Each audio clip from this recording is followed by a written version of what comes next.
እኛ የአቡነ ተክለ ሃይማኖትን ጋብቻ ሴትን ማግባቱን አይደለም የተቃወምነው። እነዛ አይደለም የተቃወምነው። በዛ አጨበጨብን እኮ። አቡነ ተክለ ሃይማኖት ሚስት አግብቶ ከሚስቱ ጋር የግብረ ስጋ ግንኙነት መፈጸሙ ይሄው የሚያስጨበጭብ ነው። ምክንያቱስ እግዚአብሔር ቅዱስ ነው ብሎ ያለውን ስርዓት አድርጎታላ። ይሄንን ካደረገ በኋላ ግን ንጹህ ነው፣ እንደ መላእክት ኖረ፣ በንጽህና ታተመ፣ በድንግልና ተሸለመ ብላችሁ አትበሉን ነው ያን ያለ ነው ታሪካችሁ። እዚህ መጽሐፉ ሁለት መጽሐፍ እየተናገረ ማለት ነገር ለተክለ ሃይማኖት ሁለቱም መጽሐፍ አንድ አይነት ነገር እያወራ ኦኬ፣ ሁለቱም መጽሐፍ አንድ አይነት ነገር እያወራ የምናውቀውን ነገር እንዳላወቁ አድርጎ ማውራት ግን ተገቢ አይደለም እያልን ነው። ለምን በአቡነ ተክለ ሃይማኖት ላይ የዘላለምን ሕይወት እናገኛለን ብለው የሚታመኑ የተንተራሱ ሰዎች ስላሉ ማለት ነው። አቡነ ተክለ ሃይማኖት በምንድን ነው በድንግልናም ኖረ፣ ሚስትም ሳያገባም ቢኖር፣ ድንግልም ሆኖ ቢኖር፣ በድንግልና እንኳን ቢኖር ማለት ነው ምንም ለአንቺ የሚፈይድልሽ ነገር ምንም ነገር የለም። ይሄ ድንግልና የሚባል ነገር በጣም አከራካሪ ነው። የጌታችን እናት ማርያም በድንግልና ጸንሳ በድንግልና ወለደች ይላል። በድንግልና እንደጸነሰች እናውቃለን። በድንግልና ግን ወለደች ብሎ የሚለን ግን መጽሐፍ ቅዱስ ላይ የለም። ለምን? ሴት ናታ። ሴት ስለሆነች ስትወልድ ማህፀኗን የሚከፍት ብሏል ዘጸአት መጽሐፍ ምዕራፍ 13 ላይ። ማህፀኗ ሴት ከተከፈተ ድንግል አይደለችም። 4 ነጥብ። ማን ያለው? መጽሐፉ። ሉቃስንና ዘጸአትን ልመን ወይስ የኦርቶዶክስ ደብተራዎችን እንመን? እሺ እንደው ማርያም ዘላለማዊ ድንግል ምን ያደርግልሃል? የማርያም ዘላለማዊ ድንግል ድንግልናዋን ጠብቃ እንኳን ብትኖር የእሷ ዘላለማዊ ድንግል ለአንተ የዘላለምን ሕይወት አይሰጥም። የእሷ ዘላለማዊ ድንግል ለአንቺ የዘላለምን ሕይወት አይሰጥም። የዘላለሙ አምላክ ጌታ ኢየሱስ ክርስቶስ መጥቶ መሞቱ በስሙ በማመን የሚገኘውን የኃጢአትን ስርየት የኃጢአትን ይቅርታ እንድናገኝ በር ተከፍቷል። አክሰሱ ተሰጥቶናል። ጌታን በማመን ከዘላለም ፍርድ መዳን፣ ጌታን በማመን የዘላለምን ሕይወት ማግኘት እግዚአብሔር ፈቅዷል። ወዶ ልጁን የላከውን ልጁን ኢየሱስ ክርስቶስን በልብሽ የሕይወትሽ አዳኝና ጌታ አድርገሽ ተቀበዩ፣ ትድናለህ። ተቀበለው፣ ትድናለህ። ከዘላለም ፍርድ ትድናለህ። ከዘላለም ጥፋት ትድናለህ።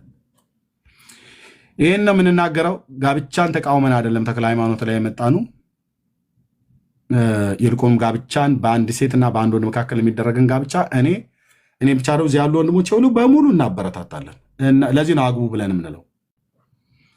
አንቺ እህቴ አንዱን ወንድ አግቢ፣ አንተ ወንድሜ አንዷን ሴት አግባ። አለቀ። ከዛች ሴት ጋር የምታደርገው የግብረ ስጋ ግንኙነት በፍጹም በደል ኃጢአት አይደለም።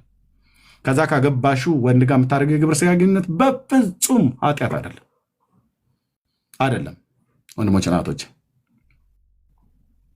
አይደለም። እግዚአብሔር ጻድቅ ነው። በቃ ጌታ እንደዚህ አድርጎ ሰርቶናል፣ እንደዚህ አድርጎ ፈጥሮናል። በአርአያውና በአምሳሉ ፈጥሮናል። በምድር ላይ ደግሞ ብዙ ተባዙ ምድርን ሙሏት ብሎ ባለበት አምላካዊ ቃል መሰረት ያው እየተዋለደ የአዳም ዘር በሞት የሚወሰድም ይወሰዳል፣ የሚሄደው ትውልድ ይሄዳል። እኛም መሄዳችን አይቀርም። የተወሰነልን ዘመን ድረስ እዚህ ምድር ላይ እንኖራለን እና ልጆቻችን ዘራችን ይቀጥላል ጌታ እስኪመጣ ጊዜ ድረስ ማለት ነው። በቃ በአዲስቱ ኢየሩሳሌም ደግሞ በበጉ ከተማ እዛ ደግሞ እንኖራለን። እንደ እስልምና ሃይማኖት እዛ ጡታቸው ጉት ያለ ይጠብቀሃል ምናምን ነገር ብለን እዚህ ምራቅ አናስውጠን። ምንም ነገር የለም። እዛ ጌታ ብቻ ነው ያለው። 4 ነጥብ። ኦኬ። አልሰማችሁትም? የእስላሙ ሰባኪ እንደ ወንዱን ሁሉ ለአጭ በላጭ እያደረገው ማለት ነው። ጡታቸው ያልሟሸሸ ጉች ያለ እንትን ያለ የጠነከረ እምቧ እየመሰለ እያለ ማለት ነው። ለካይን እያሰበ ነው። አየህ ፈንጂላው ላይ እያቀጣጠለ አይሁድና ክርስቲያንን የገደለ እዛ 70 ደናግል ይጠብቀዋል። ምን ሆነ? እውነትህን ነው። እዛ ሄደህ እንትን ልታግማማው እኔ እነሱ የሚገቡበት መንግስተ ሰማያት ጌታ ኢየሱስ እንዳያደርሰኝ። ሲጀምርም አያውቁትም። የእኔ ቤት በቀኝ ነው የእነሱ በግራ ስለሆነ ማለት ነው። እኔ ጌታ ኢየሱስ ጋ ነው የሚሄደው።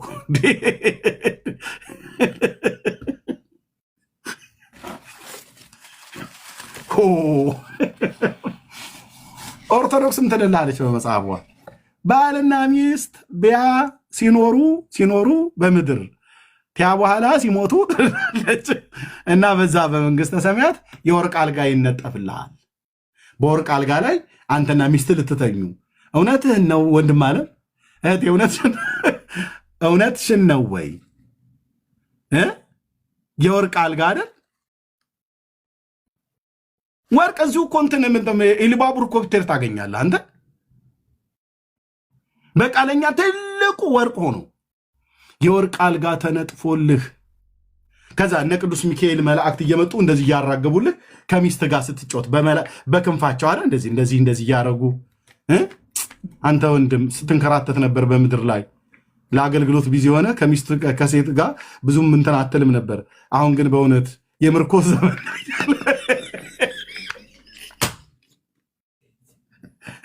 ልታገሙት እዛ እኔ እውነቴን ነው የምልህ፣ እዛ ሸመል ባይገኝም ወገባ ገዳ ነው የምቆርጠው ስልህ እዛ እንዲህ አይነት ስርዓት ካለ እኔ ይቅርብኝ። ለጊዜው ማገገሚያ ቦታ ካለ ይዘጋጅልኝ ነው የምልህ። እንዲህ አይነት ትምህርት የለም ስልህ የለም። ይሄ በኦርቶዶክስ እና በእስልምና ሃይማኖት ነው እንደዚህ አይነት ነገር ያለው። አይኑን አፍጥጦ ልክ እኮ የሆነ ያገኘው ነው እኮ እስኪመስል ድረስ ነው የሚያወራው የእስላሙ ሰባኪ። አይተዋል። አላህ ነው ያለው ወንድሞቼ ጡታቸው ያልሟሸሸ እያለ ማለት ነው። አሁን ይህን ስብከት ብለህ ትሰብካለህ?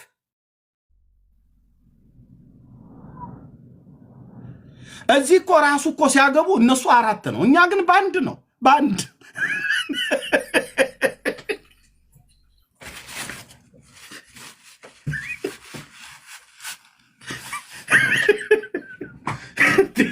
እንዲህ በምድርም በቁጥር በልጣችሁ በቁጥር ማለት በሚስት ቁጥር ማለት ነው። እነሱ ጋር 4 ተፈቅደዋል። እኛ ጋር ግን ስትመጣ መድኃኒዓለም 1 ለ1 ነው ያለው። አለቀ። ተጨቆን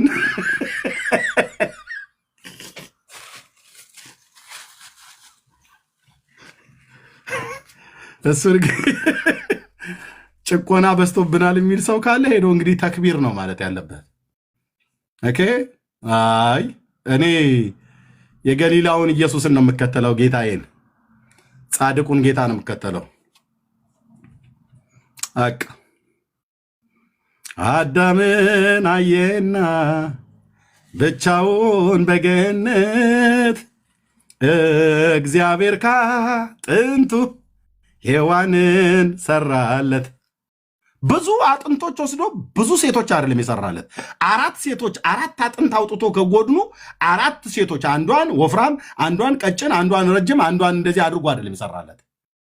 አንድን ሴትን የሰራለት። አለቅ። ያቺ አንድ ሔዋን ለኤርሚያስ እዚህ ፕላኔት ላይ አባዬ ስጠኝ ጌታዬ ስጠኝ ብዬ ስለው የሰጠኝ ሐናን ብቻና ብቻ ነው። ቴንኪዩ ጌታዬ ኢየሱስ።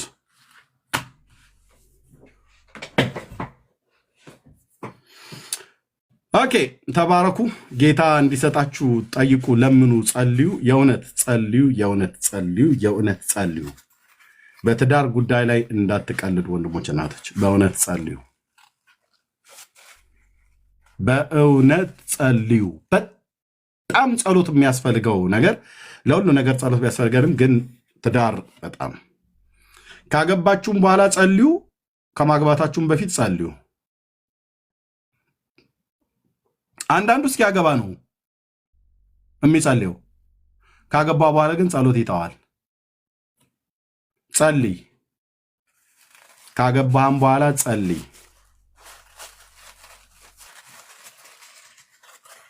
መጸለይ ብቻ ሳይሆን ትዳራችሁንም ጠብቁ፣ ከሶስተኛ ወገን ጠብቁ፣ ከሶስተኛ ጣልቃ ገብነት ጠብቁ።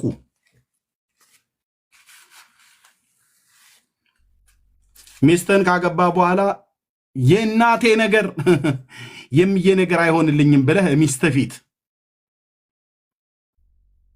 እኔ እኮ እውነቱን ልንገርሽ፣ እኔ እኮ ከአንቺ በላይ እምዬን ነው የምወዳት እናቴን ብላችሁ ብትሉ ክርስቲያኖች ንስሐ ግቡ። እደግመዋለሁ፣ ንስሐ ግቡ።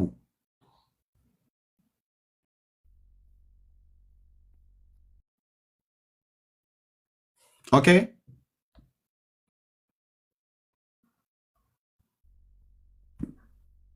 ካገባህ በኋላ ሚስትን ቁጭ አድርገህ እናቴን ነው መወዳት ካንቺ በላይ፣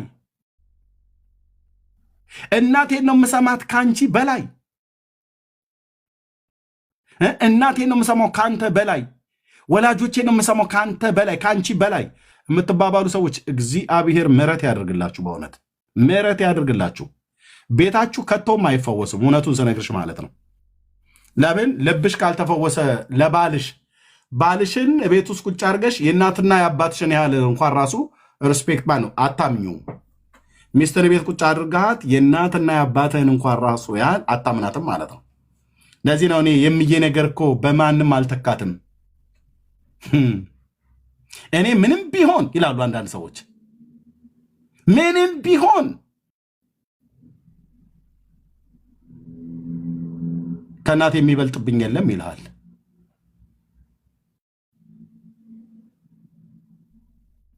ሚስቱን ቤት ቁጭ አድርጎ ትሰማሃለች፣ ትሰማሃለች። ስሜቴን ጎዳው ብላ አትነግርህም። በዛ ሰዓት ውጫ ወዲያውኑ በዛ ሰዓት ላይ ላያለቅስ ይችላል። ውስጧን አስለቅሰሃታል። ከአንተ ጋር ከቁብም አትቆጥርህም። አብራ እየኖረች ማለት ነው አይባልም። እኔ እናቴ በሕይወት አለች፣ ይሰማሉ። ወንድሞቼም እህቶቼም ይሰሙኛል። እውነቱ ልንገርህ፣ ቅዱስ እግዚአብሔር ምስክር ነው። እናቴ እናት ናት፣ ምንም ጥርጥር የለው። ኦኬ። ሚስት ግን ካገባው በኋላ እኔ የሚስቴ እንጂ የእናቴ አይደለሁኝም። ማለት እናትነቷን ክዳለው፣ ልጅነት ይካዳል እያልኩ አይደለም።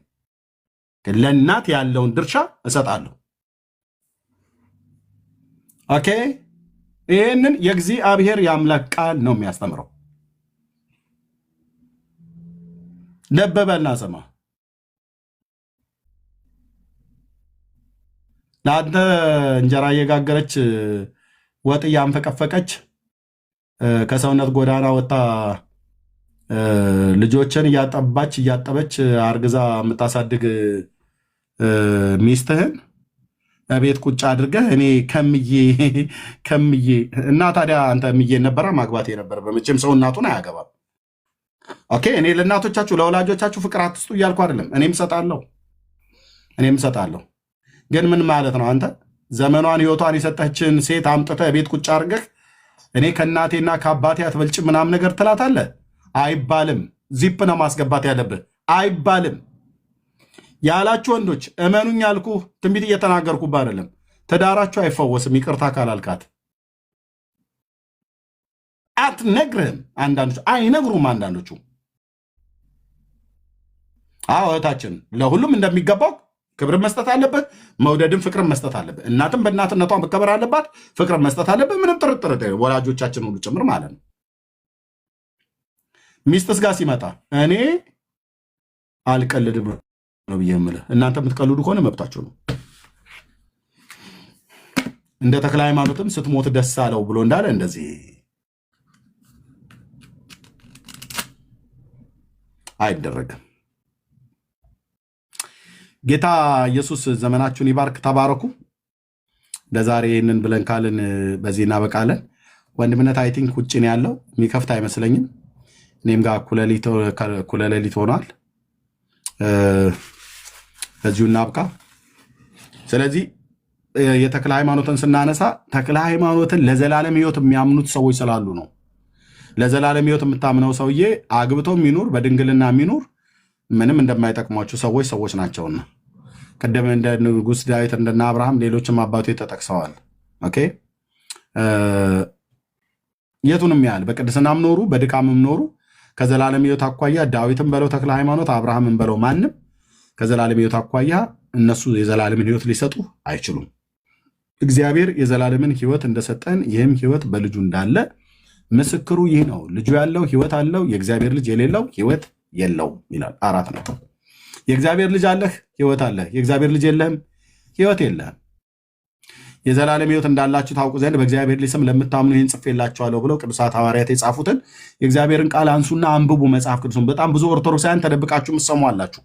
መስማቱ ጥሩ ነው፣ ግን ውሳኔም ላይ ደግሞ ድረሱ። ልክ እንደ ወንድማችን እንደ ሮያል እውነት ገብቷችሁ በጣም የምትታገሉ በራሳችሁ ላይ የምታላግጡ ሰዎች ቆም ብላችሁ አስቡ።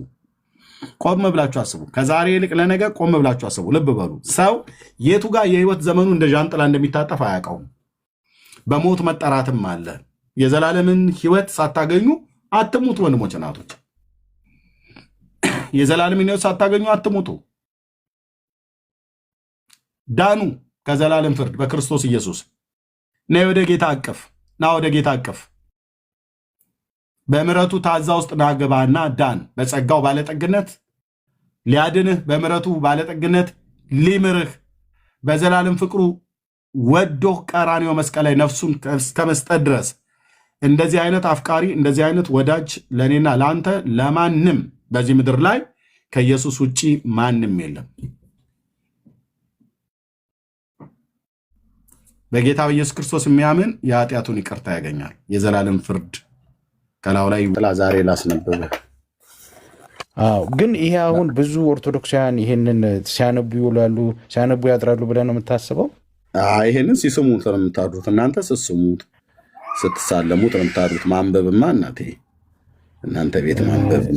ስለዚህ እና መጽሐፍ ቅዱሱ ላይ ትኩረት የላቸውም ነው የምትለው አንተ? በፍጹም ይሄንን ከማንበብ እነዚህ መጽሐፎች ከመጽሐፍ ቅዱስ ጋር ግንኙነት የላቸውም። ምንም ነገር የላቸውም። ካላቸው ታሳየኛለህ እኔ ፊት ማለት ነው። እኔ እንግዲህ ቅድም ኢቨን ወንድምህ እንኳን ባመጣው ኮንቴክስት ላይ ላስረዳው። ለምን ሀሳቡ አይወራም? ገድሉ መጣ አይደለ? ገድሉ አሁን ተክለ ሃይማኖት አግብቷል አላገባም፣ መጽሐፉ ይዳኛል።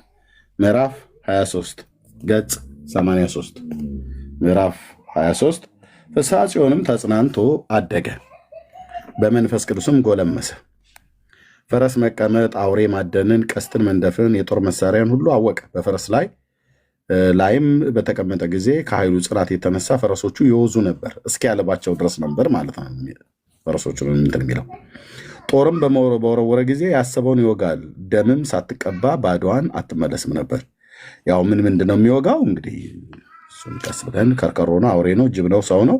ግን ሁሌ በወረወረ ሰዓት ላይ ጦሩ ላይ አውሬ ያድናል ነው የሚለው። አይ አውሬ ማደኑ ብቻ አይደለም፣ ሌላም ነገር ያደነው ነገር ስላለ እኔ አውሬም ብቻ ሳይሆን ያደነውም ነገር ስላለ ነው። የራስን መላምት ከምትከትብ እኔም በመረጃ ነው የተነገረውን ነገር ሚዩት አድርገው። ኤርሚያስ ሲያወራ በመረጃ ነው የማወራው። በደንብ ታውቃለህ። ኦኬ፣ በደንብ ታውቃለህ ስለምትከታተል ማለት ነው። መጽሐፉ ይነበብበት። በተናገረውም ጊዜ በሚሰራው ሁሉ የጸና ሆነ። መልኩም ከሀገሩ ካሉ ጎልማሶች ይልቅ እያማረ እየበለጠ ሄደ። እናት አባቱም ከሀገሩ ሽማግሌዎች የአንዱን ልጅ አጩለት። አንተ እዚህ ጋር አጩለት ብቻ ብሎ የሚለው ላይ ነው የቆምከው። ፍስሐ ጽዮንም አውቆ ለእኔ ሚስት ማጨታችሁ ለምንድን ነው? እኔ እሷን አልሻም አላገባም አላቸው። እኔ ራሴ ለአንድ ንጽሕ ሙሽራ ኢየሱስ ክርስቶስ አጭቻለሁ አላቸው። አባቱም ልጄ ለምን እንደዚህ ትላለህ? ውለዱ ተዋለዱ ምድርንም ሙሏት ብሎ ጌታ በሕግ በተናገረው ቃል አለው አለ። ፍስሐ ጽዮንም አባቱን ስለ መንግሥተ ሰማያት ራሳቸውን ያጩ ሰውነታቸውን ለመንፈስ ቅዱስ ማደሪያ ያደረጉ መነኮሳት ምን ያህል ናቸው? ተወልደው ሳያድጉ የሚሞቱ ሕፃናት ምን ያህል ናቸው አለው። ስለ እኔ ስለ እነሱስ የአዳም ዘር ያንሳልን? ምንም አያንስም። ይህንንም ብሎ አባቱን አይሆንም አለው። ልጅየው ማለት ነው ፍስሐ ጽዮን። አባቱ ግን ያለ ፍቃዱ ያችን ሴት ሚስት ትሁነው ብሎ አመጣለት። ምን ትሁነው ብሎ? ሚስት ትሁነው ብሎ አመጣለት። እርሱ ግን በግብር አላወቃትም፣ ማለት በግብረ ሥጋ ግንኙነት አላወቃትም ይላል። በድንግልና የታተመ በቅድስና የተሸለመ ነውና። በአመጧትም በጥቂት ቀን በኋላ ይህች ብላቴና ስለሞተች ፍስሐ ጽዮን ደስ አለው፣ ለዓይኑም እንቅፋት ሆናው ነበርና በንጽሕና በቅድስና ጸንቶ ኖረ። በዚህም ዓለምም ፍቅር ገመድ አልተያዘም።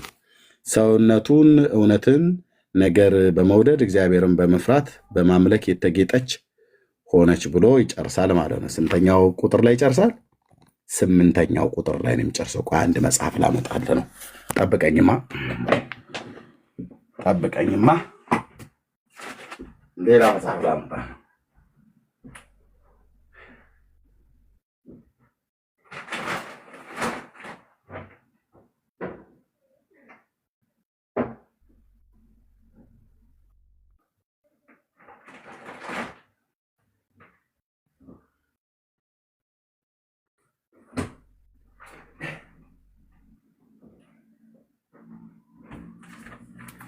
ኦኬ በጣም ይቅርታ ይደረግልኝ። እሺ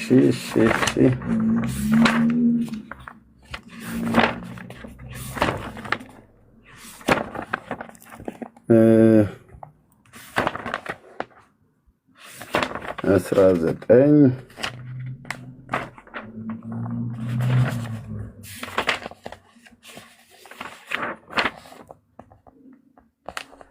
ኦኬ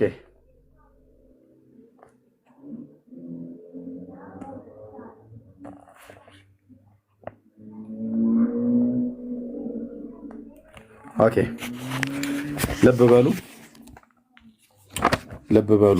አሁን ቀጥዬ በማሳየው መጽሐፍት ውስጥ ይሄ ገድለ ተክለ ሃይማኖት ነው።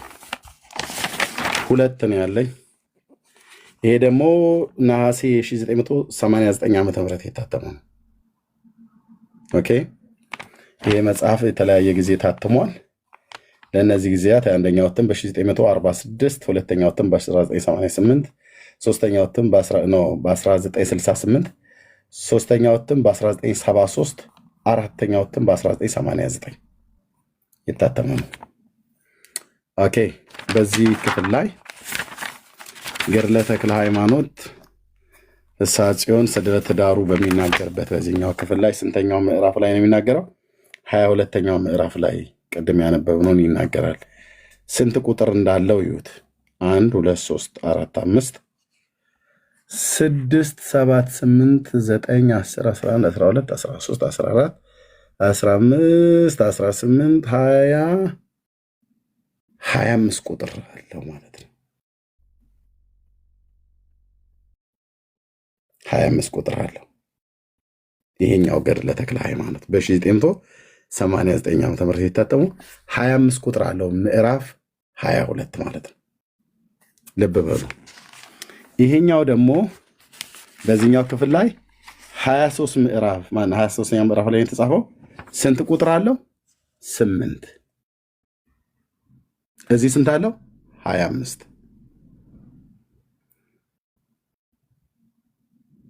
17 ነው ምናምን ነገር የት ሄደ? ሂሳብ ጎበዝ አይደለም። 17ቱ ቁጥር የት አደረሱት? በዚህኛው መጽሐፍት ላይ የለም። ኦኬ በዚህ ጉዳይ ላይ የህይወት ታሪኩን የተክለ ሃይማኖትን የህይወት ታሪክ ሁለቱም ገድል ነው ያለኝ።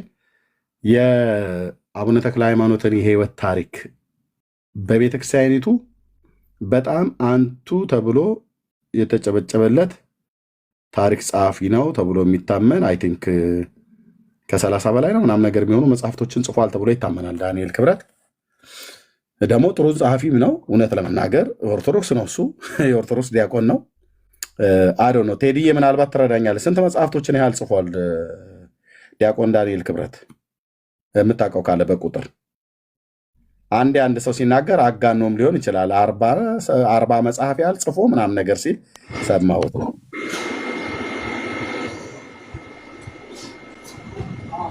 በጣም ብዙ ነው አይደል? አዎ።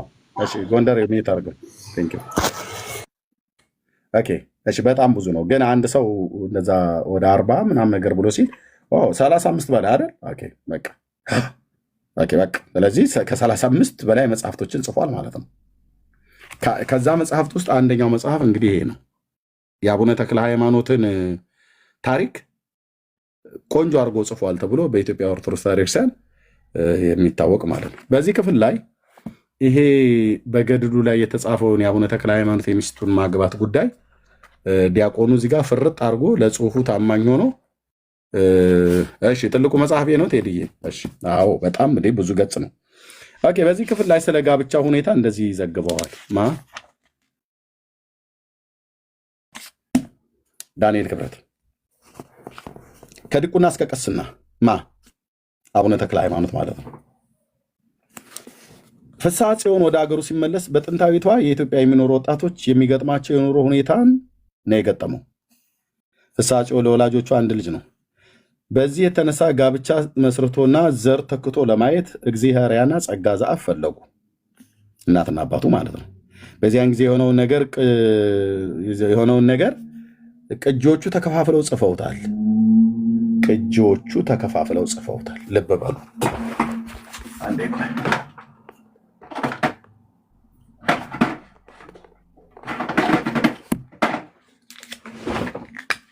ይሄ መሰመር ስላለበት ነው። ቅጂዎቹ ተከፋፍለው ጽፈውታል አላለንም? አሁን እዚህ ጋር ነው አሻጥሩ የምታገኙት። በጣም ብዙ ነገር ማለት ነው። ጽፈውታል። ኦኬ የዋልድባው ቅጂ በዞረሬ በቅድስና መኖሩን ለጉልምስና ሲደርስ ክህነት መቀበሉን በዚያም በበጎ ምግባርና በጽኑ ሃይማኖት ሲኖር ብዙዎች ወደ እርሱ መምጣታቸው አካላቸውን በታምራት ልቦናቸውን በትምህርት መወሰኑን ይነግረናል ካለ በኋላ ግዕዙን ልዝላለውና በቃሉ በምግባርም የበቃ ሆነ። ሌሊትና ቀንም ለቤተ ክርስቲያን አገልግሎት ይጠመዳል። ባይዘው ግዕዙን የምዘለው ከአማርኛው ስለጻፉት ነው፣ ስለተረጎሙ። ተልእኮም በቅድስና ይፈጽም ነበረ። የዚህ ዓለም ነገር ማሰብ ከእርሱ ሕሊና ውስጥ አልነበረም ይላል።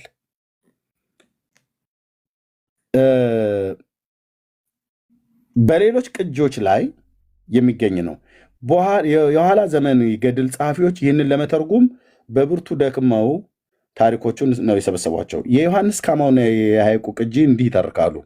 ወደ ሀገራቸው ደርሰው እግዚአብሔርን ሲያመሰግኑ የፍስሐ ጽዮን እናት ሳራ ባሏንም ልጇን መመለሳቸውን ሰማች፣ በደስታ ተቀበለችው። ሲመተ ክህነትን በመቀበሉ በዓል አደረገች። ከዚህም በኋላ ልጇ በመንገድ ላይ ታምራትና ድንቅን ማድረጉ ለሚስቱ ነገራት።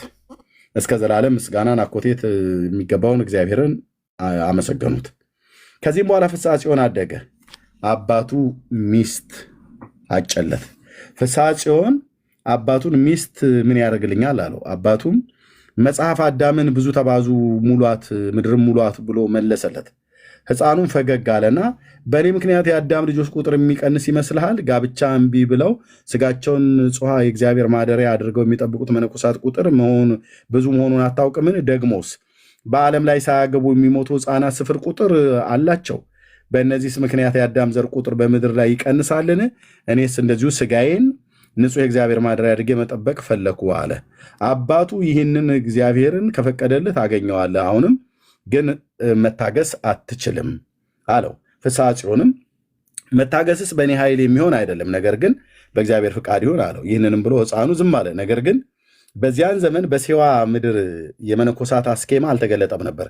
ከዚህም የተነሳ የአባቱ ምክር አሸነፈ። ነቢይ የሰውን መሪነት መጽሐፍ ናቸው ያለውን ረድቷልና።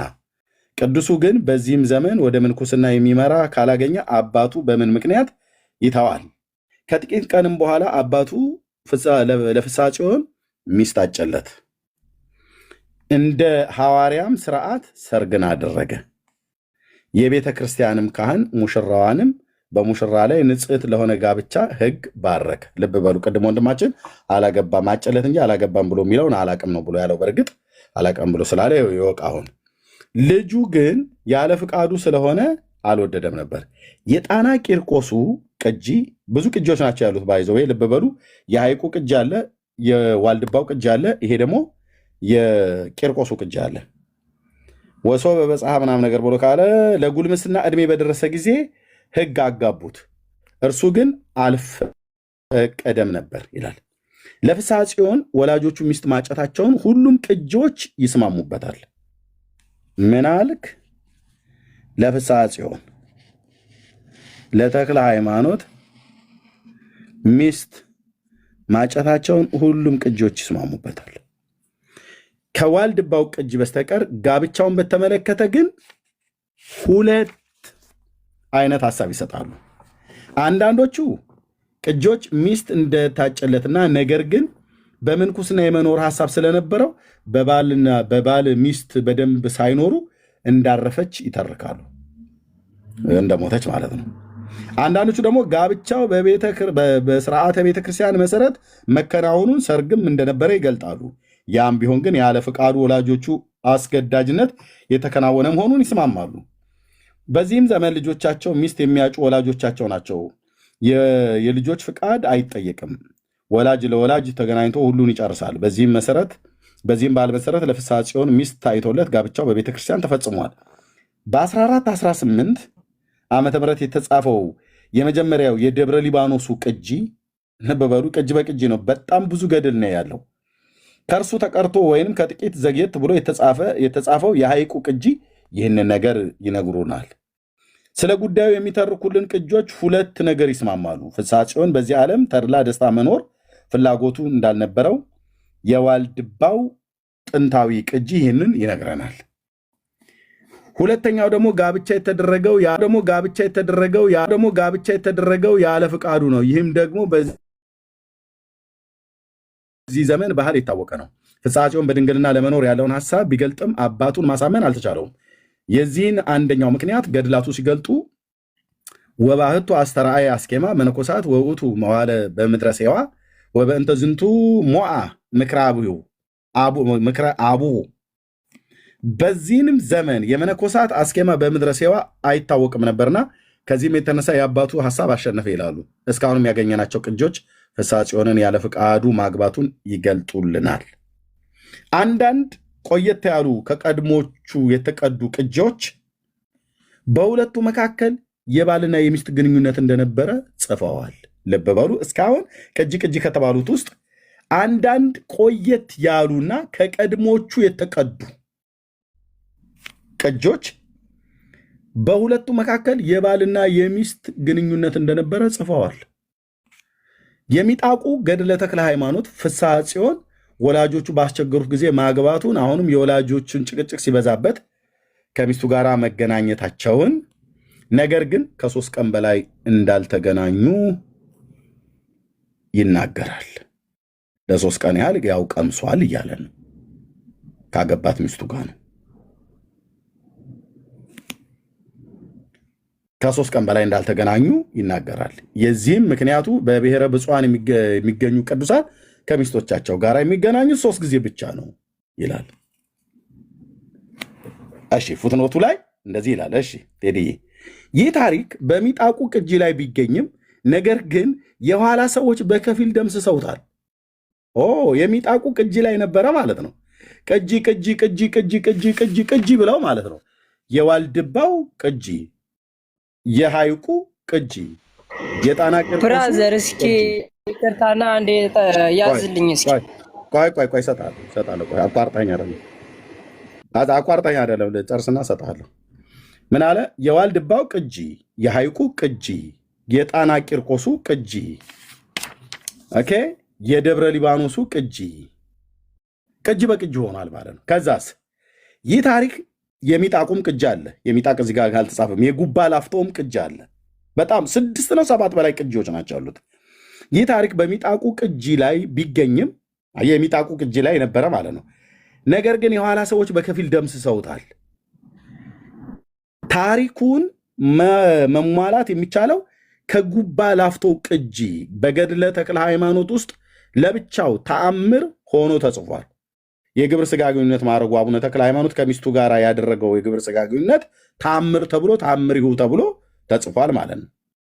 ያው እንዴት እንዳደረጋት እንዴት እንደተደራረጉ ሁሉ በግልጥ እዛ ተአምር ላይ ተጽፏል። ግን ያንን ማግኘት ይጠበቅብናል። አየህ፣ ተአምር ተብሎ ግን ተጽፏል። ግብረ ሥጋ ግንኙነት ማድረጉ ተአምር ነው ተብሎ ተጽፏል። አደራረጉ ሁሉ ጭምር እዛ ላይ ተጽፏል ማለት ነው። ጨለማን ተገን አድርጎ ነው፣ ጠዋት ነው፣ ማታ ነው፣ ቀን ነው፣ ብቻ በግልጽ ተጽፏል። ከሚስቱ ጋር ነው ግን ኦኬ። እርሱም ቢሆን አልፎ አልፎ የመደምሰስ ዕጣ ገጥሞታል። በኋላ ዘመን የተነሱ ሰዎች ይህንኑ ታሪክ ለአቡነ ተክለ ሃይማኖት መንገር ነውር ሳይመስላቸው አልቀርም ይላል ዲያቆን ዳንኤል ክብረት ኢትዮጵያዊ ሱራፌ ብሎ በሚለው መጽሐፍ ላይ ማለት ነው። ስለዚህ አቡነ ተክለ ሃይማኖት ሚስት አግብቶ ለ3 ቀን ኮምኩሟል ማለት ነው። በጨዋ ቋንቋ ስናወራ። ከጨረስክ እንትን ልበልና ሰምቻለሁ። አሁን አንተን ኮንቪንስ ያደረገ የዚህ የሚጣቃው ቅጂ ነው ማለት ነው። በ3 ቀን ግንኙነት ሲል ግን ባይዘዌ ላይ ግብረ ስጋ የሚለውን ቃል በቃል አሳየኝ ነበር ያልኩ፣ ያንን አላሳየም። ሁለተኛ መገናኘታቸው ብሎ የሚለው ምን ማለት ነው? መገናኘታቸው ብሎ ለምሳሌ የራሳ ምን ማለት ነው? መገናኘታቸው ብሎ የሚለው አንደኛ እያንዳንዱ ቅጂ ላይ የመጀመሪያውን ነገር ካየ ምን ማለት ነው? መገናኘት ብሎ የሚለውን ቃል ምን ማለት ነው? እንግዲህ መገናኘት በብዙ ትርጉም ሊወሰድ መገናኘት ማለት ስተናትቺ ይሄኛውን ትርጉም አንተ በደንብ አብራራው። ይሄ ዲፕሎማሲያዊ ግንኙነት ነው? ፖለቲካዊ ግንኙነት ነው ወይስ ምን አይነት ግንኙነት ነው? ለምን መሰለህ አሁን የራሳችንን እንትን አናላይሲስ ምንም ነገር አላልኩም። ግንኙነቱን እኔ አይደለም ያልኩትኝ።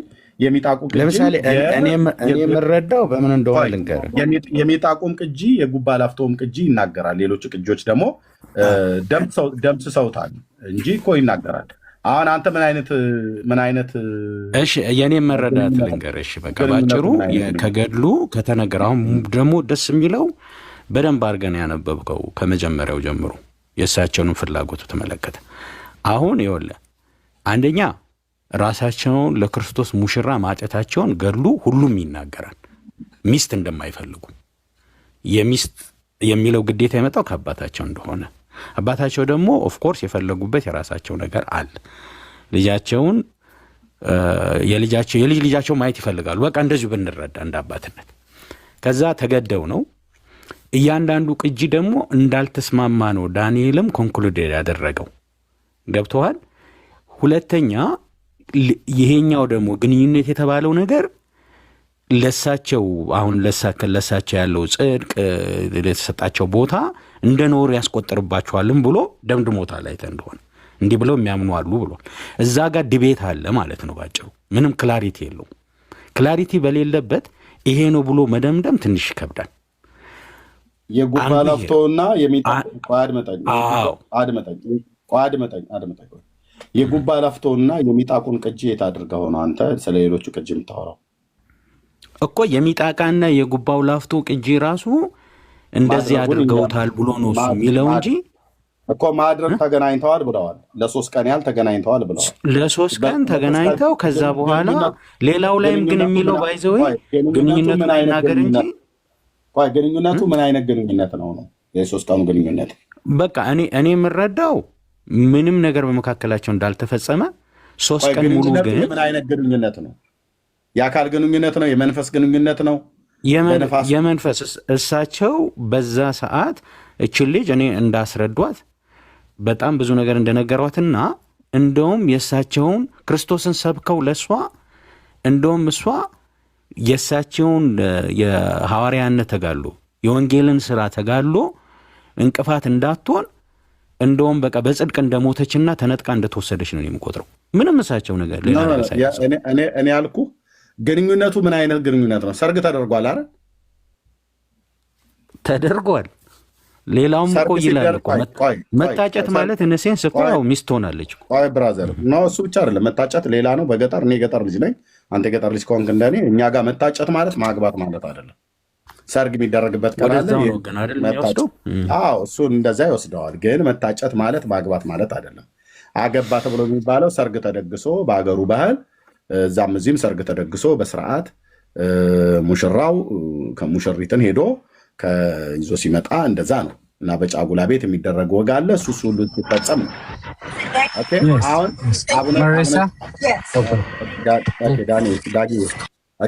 አቡነ ተክለ ሃይማኖት ታጨለት። ከዛ ሰርግ ተደርጓል አይደል? እዚህ መጽሐፉ እንደሚናገረው ገድሉም እንደሚናገረው ዳንኤል ያለው ላይ የሚጣቃውና የጉባ ላፍቶ ኧረ ገድሉስ የሚናገረው ሰርግ ተደረገ አይልም እንዴ?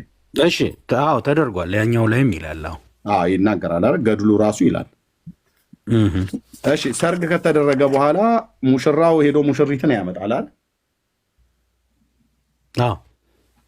ካመጣት በኋላ ሙሽራው ሙሽሪትን ካመጣት በኋላ ሙሽሪት ከሙሽራው አባት ጋር ነው የምታድረው ወይስ ከሙሽሪት እናት ጋር ነው የምታድረው ወይስ ከሙሽራው ጋር ነው የምታድረው? በኢትዮጵያ በባህላችን ከሙሽራው ጋር የምታድረው ከሙሽራው ጋር የምታድረው። ስለዚህ አቡነ ተክለ ሃይማኖት ሚስቱ ከመጣች በኋላ ከእሱ ጋር ነው ያደረችው ማለት ነው። ማደር ማለት እንዴት ነው እሱ? ከዛ ቢሃይንድ ዘ ከርተን የሚናገርና አሁን አየህ፣ እንደዚህ እኮ ነው እኮ ወንድም ማለት ቢሃይንድ ዘ ከርተን ስፔሲፊክ አያደርገው። ብራዘር ሙሽራይቱ መጣች፣ ሄዷ መጣ፣ አሞራው በሰማይ ሲያይሸዋል የተባለለት በአገሩ ባህል ማለት ነው። አደሩ አብረው አደሩ። እዚሁ ጋር ደግሞ አንተ ልጠይቀህ፣ አንተ ልጠይቀህ፣ የኔን ሳትመልስ አስተዋይ መልስና አደሩ እኮ በዛ ተስማሙ። ሲያድሩ ተቃቅፈው ነው አይደል ያደሩት? እንደዛ የሚል አላለማ። ተቃቅፎ የሚል አላለም። ባላለበት ልበል። ሲያድሩ የት ነው ያደሩት?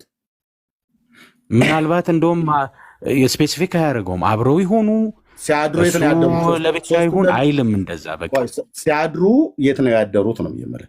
3 ቀን ተገናኙ ነው የሚለው። ቆይ አድምጠኝ እንጂ አደሩ የሚልም የለም መጽሐፉ። አገራቸው ቡልጋ ነው አይደል? አቡነ ተክለ ሃይማኖት አሁን እሱን እኮ እናውቀዋለን እኮ እሱ ችግር የለም። አገራቸው ቡልጋ ነው አይደል? አዎ ኦኬ። እኔ ደግሞ የቡልጋን ባህል አውቃለሁ ብራዘር፣ እውነቱን ስነግርህ ማለት ነው። ኦ ማይ ጋድ ቆይ ዲቴል ሌላ ነገር እንዳጠይቀኝ የራስን መላምት ነው አሁን እኮ የምታስገባው። አድምጠኝ። የቡልጋን ባህሉን አውቃለሁ። መጽሐፉ ላይ ባለው ብንሄድ አይሻልም? መጽሐፉ ባላለበት ለምን እንላለን? ለምን አትሰማም? ሰርጉን ሁሉ ክድሃል እኮ አንተ። በመጀመሪያ ሰርጉን ካድክ። ሰርጉን አሳድኩም። እኔ ቆይ ሰርጉን ክድህ ነበር። አይ አልከድኩም። ለምን የጫጫታ ታደርገዋለህ? በመጀመሪያ ሰርጉን ካድክ። ከዛ ሰርጉን አሳየው። አጨንጅ ብሎ የሚለው አገባ ብሎ የሚል የለም አልከኝ። አመጣሁ ላሳየው።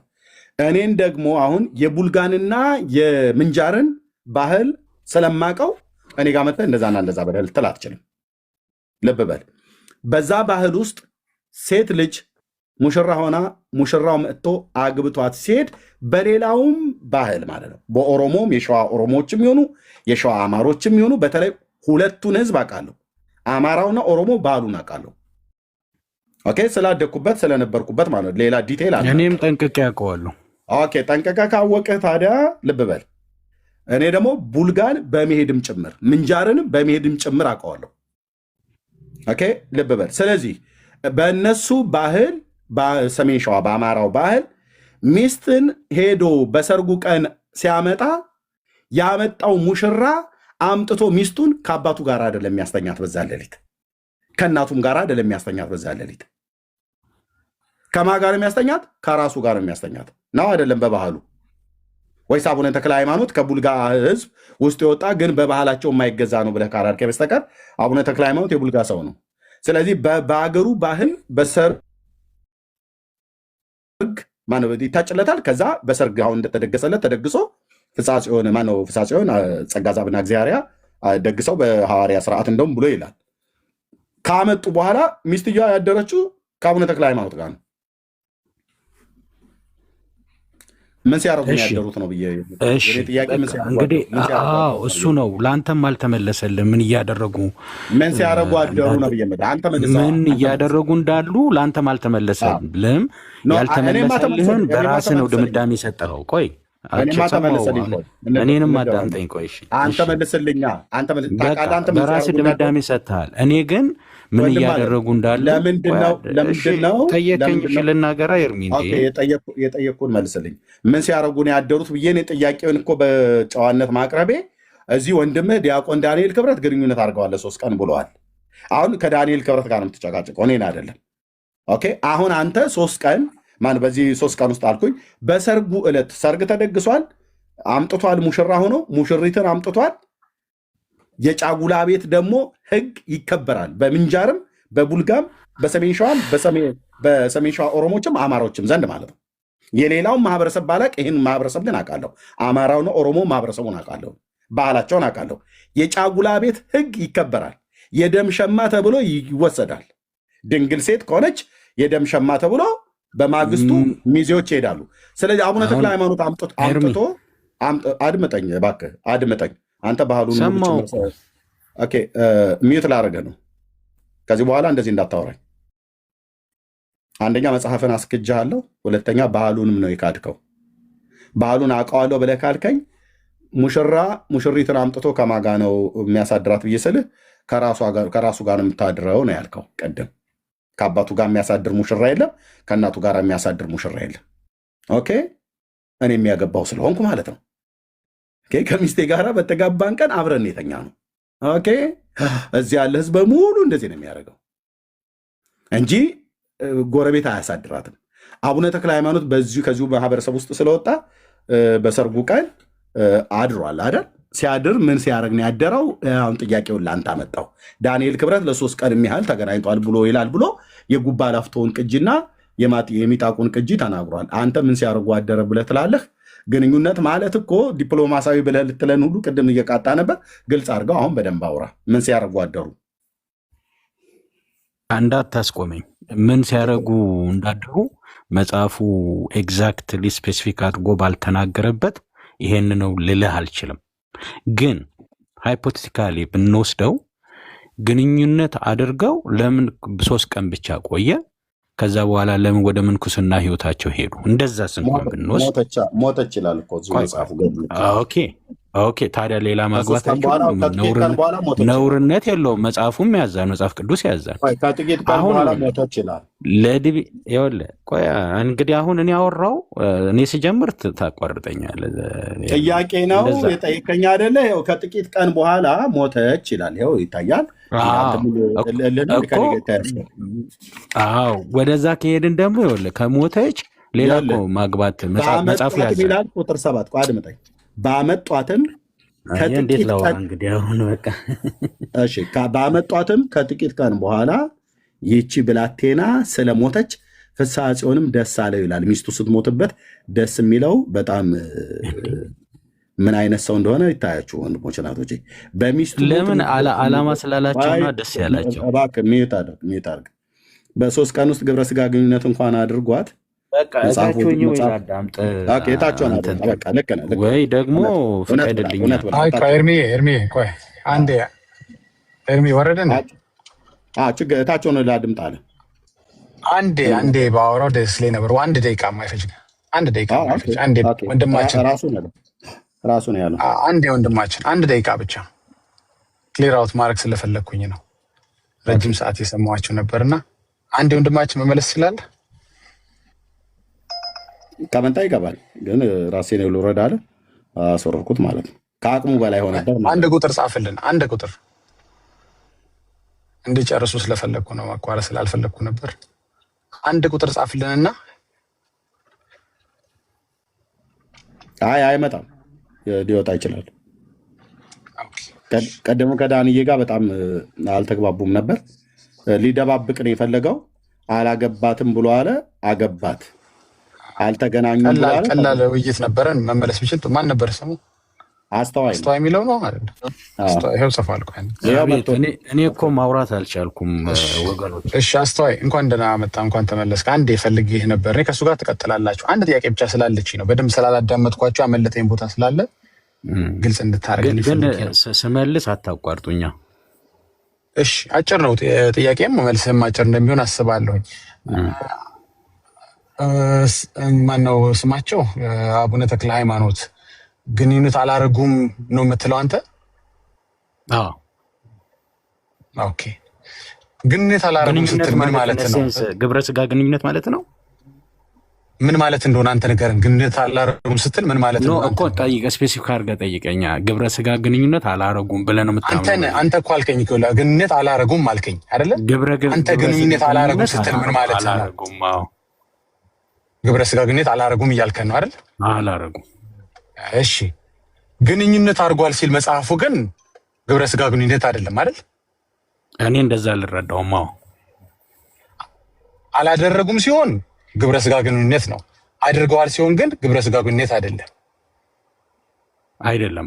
ለእኔ አይደለም፣ ለአንተ አይደለም። እሺ አንድ የሚዩት አድርግልኝ። በጣም አመሰግናለሁ። ከኔ ጋር ጨርሰናል። ትቀጥላለህ። ኤርሚ አለ ለኝ ዳግሻይ። እሺ ተመልከት። እንግዲህ አሁን ተመልከት። ግንኙነት አላረጉም ሲል እያወራ ያለው ስለ ግብረ ስጋ ግንኙነት ነው። አድርገዋል ሲሆን ግን ግብረ ስጋ ግንኙነት መሆኑ ይቀራል፣ ሌላ ነገር ይሆናል። የብሉቱዝ ግንኙነት ይሆናል። ኦፊሻላዊ ግንኙነት፣ የዲፕሎማሲያዊ ግንኙነት መሆን ይጀምራል። ኢሚዲየትሊ ግብረ ስጋ ግንኙነት መሆን ይቀራል። አይታላል። ላለመገናኘት ሲሆን ግብረ ስጋ ግንኙነት ነው የሚለው። እዚህ ፌር የሚገርም ነው። አየህ፣ ገብቶሃል አባባሌ? በደንብ ግልጽ ነው የማወራው ነገር ገብቶሻል?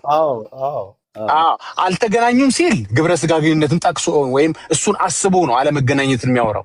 መጽሐፉ ግን ተገናኝተዋል ሲል ግን ሌላ ግንኙነት ይሆናል። ግብረ ስጋ ግንኙነት መሆን ይቀራል። ቴንክ ዩ በቃ ጨርሻለሁ። ለምን እንደዛ እንዳሰብኩ ላስረዳ። አይ በቃ እናመሰግናለን። ተመለሱ። መጽሐፉን ቤዝድ አድርጌ ማለት ነው። አመሰግናለሁ። አጭሩ ቆንጆ አድርገህ መለሰልኝ። እግዚአብሔር ያክብርልኝ። ቴንክ ዩ። አሜን። አብሮ ያክብረን። ኤርሚ ለአንተ ላስረዳ። ያው ቅድም እንትን ስላልከኝ ምኑን ታስረዳኛለህ? ማለት እኔ የተረዳሁበትም ማለት ነው። ምኑን? የትኛውን ቃል? እሺ ሌላ ደግሞ እሺ በይ ልጠይቅ። የትኛውን ቃል ነው የተረዳኸው? ግንኙነቱንም በተመለከተ ግንኙነት ብሎ የሚለውን አስረዳን።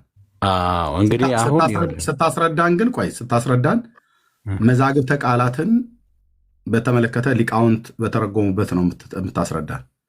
ኦኬ ግንኙነት አሁን ፖለቲካዊ ግንኙነት አለ፣ በማህበራዊ ኑሮ ግንኙነት አለ። በማህበራዊ ኑሮ ውስጥ ደግሞ በሀዘን ግንኙነት አለ፣ በንግድ ግንኙነት አለ፣ በእርሻ ግንኙነት አለ፣ በጋብቻ ግንኙነት አለ፣ የንግግር ግንኙነት አለ፣ የአበልጅነት ግንኙነት አለ፣ የተለያየ ግንኙነት አለ።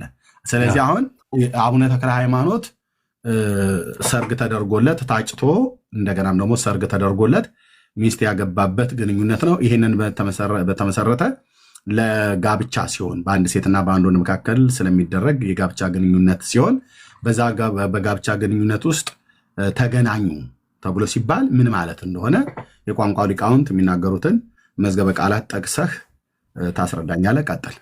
እንግዲህ የቤተክርስቲያን ሊቃውንት እኔ እስከማውቀው ድረስ አሁን ለምሳሌ ቃል በቃል እንደዚህ መጽሐፍ አምጥቼ በቪዲዮ ከፍቼ የለኝም፣ አሁን አልችልም። እሱን ግን የማስረዳ እዚሁ አንተ ከጠቀስከው ገድል ላይ ሁኔታውን ከመጀመሪያው፣ ምክንያቱም ታሪክን የምንረዳበት መንገድ ከመሀል አንወስድም። ታሪክ ከመጀመሪያ እንጀምራለን። መቼ ነው ከመሀል ወሰድክ? ወደኋላ አትሄድ።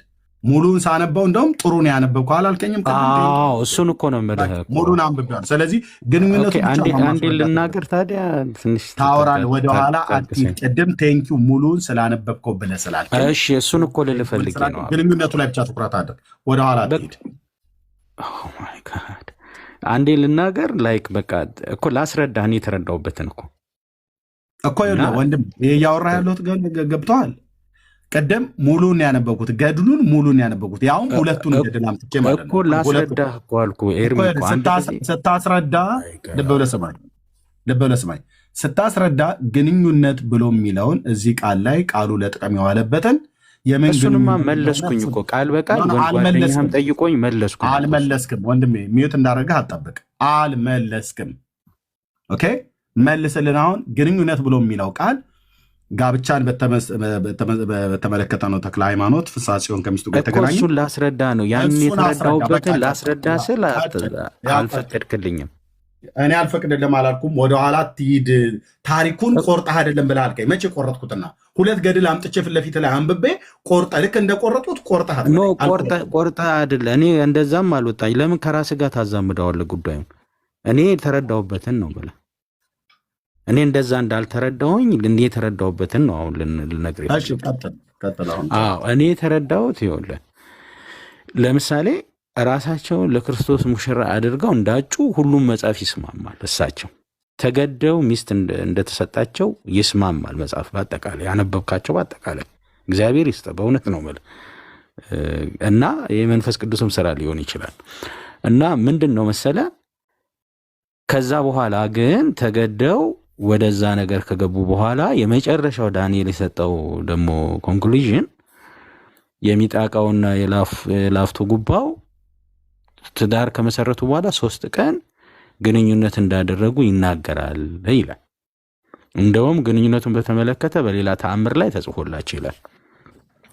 ያንን ግን ግንኙነት በተመለከተ የግብረ ስጋ ነው፣ የዲፕሎማሲ ነው፣ የመንፈሳዊ ግንኙነት ነው፣ የጸሎት ነው ወይም ያስተምሮ ነው፣ መጽሐፍ ቅዱስ አብሮ የማጥናት ነው የሚል ነገር አንድም አላስቀምጠው መጽሐፉ አላለም። ያንን ባላለበት እኔ ልል አልችልም።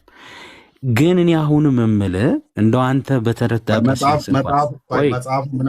መጽሐፉ ምንም አላልም ስላልክ በመጽሐፉ ላይ ስለዋሸህ ግንኙነት የግብረ ስጋ ግንኙነት ቃል በቃል አላለማ እዚሁ ጋር ሊያዝህ መጽሐፉ ብለህ ስላልክ ስለዋሸህ በመጽሐፉ ላይ እዚሁ ጋር ሊያዝህ። ይኸው ካሜራ ከፍቼ ከዛ ትቀጥላለህ አንተ። የግብረ ስጋ ግንኙነት የሚለውን ታሳየኛለህ? ቆይ ወንድማችን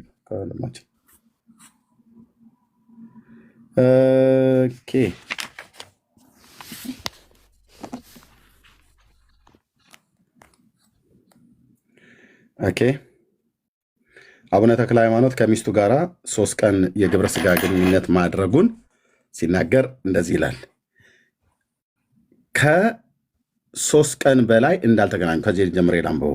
አንዳንድ ቆየት ያሉና ከቀድሞቹ የተቀዱ ቅጆች በሁለቱ መካከል የባልና የሚስት ግንኙነት እንደነበረ ጽፈዋል።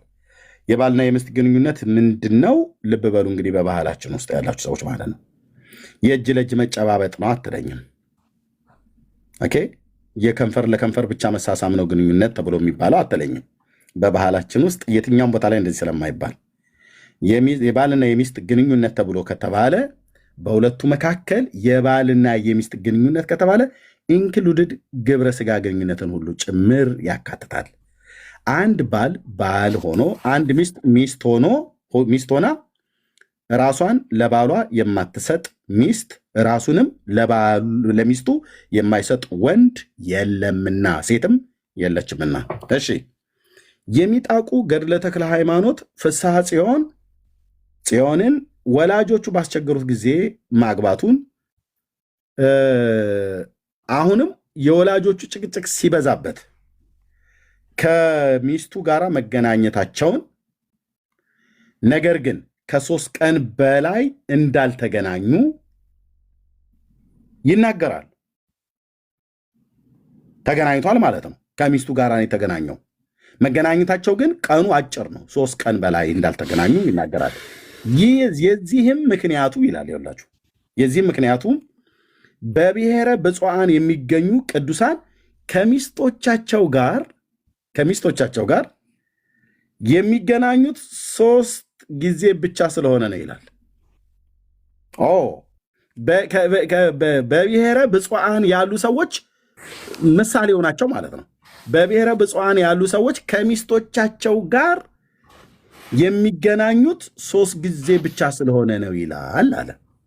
እነዚህን ብሔረ ብፁዓን ላይ ያሉትን ቅዱሳኖችን ዋቢ አድርጎ ነው ተክለ ሃይማኖትም ለ3 ቀን ያህል ለ3 ጊዜ ያህል ብቻ ግንኙነት አድርጓል ይላል።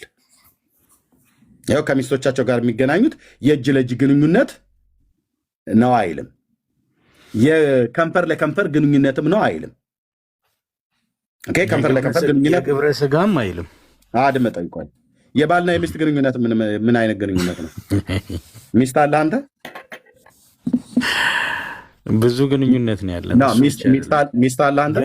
ግን እሱ ብቻ አይደለም። ብዙ ሚስት አለ ወይ አንተ ነው የጠየቀው? ሚስት አለ? የልጆች አባት ነኝ። አዎ እሺ፣ እኔም የልጆች አባት ነኝ። እግዚአብሔር ይባርክልህ ትዳርህን። አሜን። እሺ፣ ወንድማችን አስተዋይና ኤርሚያስ ከሚስቶቻቸው ጋር ተገናኙ ተብሎ ቢባል ምን እየተባለ ነው? በባህላችን አፍጥ ነው እየተገናኙ ነው። ኖ ከሚስቱ ጋር አሁን ለምሳሌ አስተዋይ ከሚስቱ ጋራ ተገናኝተዋል። ግንኙነት በባልና በሚስት መካከል ያለ ግንኙነት ተገናኝተዋል ተብሎ ህዝቡ ቢረዳ ምን እያሉ ነው? ሚስትን በምንድን ነው የምትገናኛት? በምን ነው የምትገናኛት? እንግዲህ አንድ ቤት ውስጥ ነው የምትኖሩት። አንድ ቤት ውስጥ ነው። ምንም ሳይንስ አታድርገው፣ እየጠየኩ ነው። አንድ ቤት ውስጥ ነው የምትኖሩት። ሚስቴን አገኘኋት ብለህ የምትለው የሆነ ቦታ ላይ ፈልገህ ሄደህ እንደማግኘት አይደለም።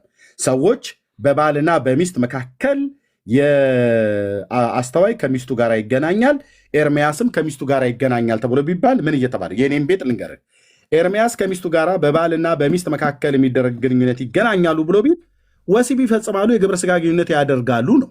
4 ነጥብ። የእናንተ ቤት እንዴት ነው የሚተረጎመው? ከዛ ፍስሐ ጽዮን ጋር እንመጣለን። የአንተ ቤት አንተ ከሚስት ጋር ግንኙነት በባልና በሚስት መካከል ያለ ግንኙነት አስተዋይ ከሚስቱ ጋር ያገናኛል ብሎ ቢሉ ምን እያሉ ነው ህዝቡ፣ ማህበረሰቡ? አንተ እንዴት ነው? ስፔሲፊክሊ አሁን ያንተን ጥያቄ ላግዝና ለምሳሌ የኔን ጥያቄ ኖ የኔን ጥያቄ መልሱን የኔን ጥያቄ የምታግዘኛለህ? እኔ ሙሉ ሰው ነኝ። ጥያቄ እኔ አግዝሃለሁ እንደውም ከፈለክ ማለት ነው። ግን የኔን ጥያቄ አታግዘኝም። የራስህን መልስ። ከሚስትህ ጋራ የባልና የሚስት ግንኙነት ተገናኙ። አስተዋይ እኮ ከሚስቱ ጋራ የባልና የሚስት ግንኙነት ያደርጋሉ፣ ሲያደርጉ አየናቸው ብለው ቢሉ ምን እያሉ ነው? ግብረ ስጋ ግንኙነት ስታረጋት አይተው ነው እንደዛ ብለው የሚሉ አራት ምንም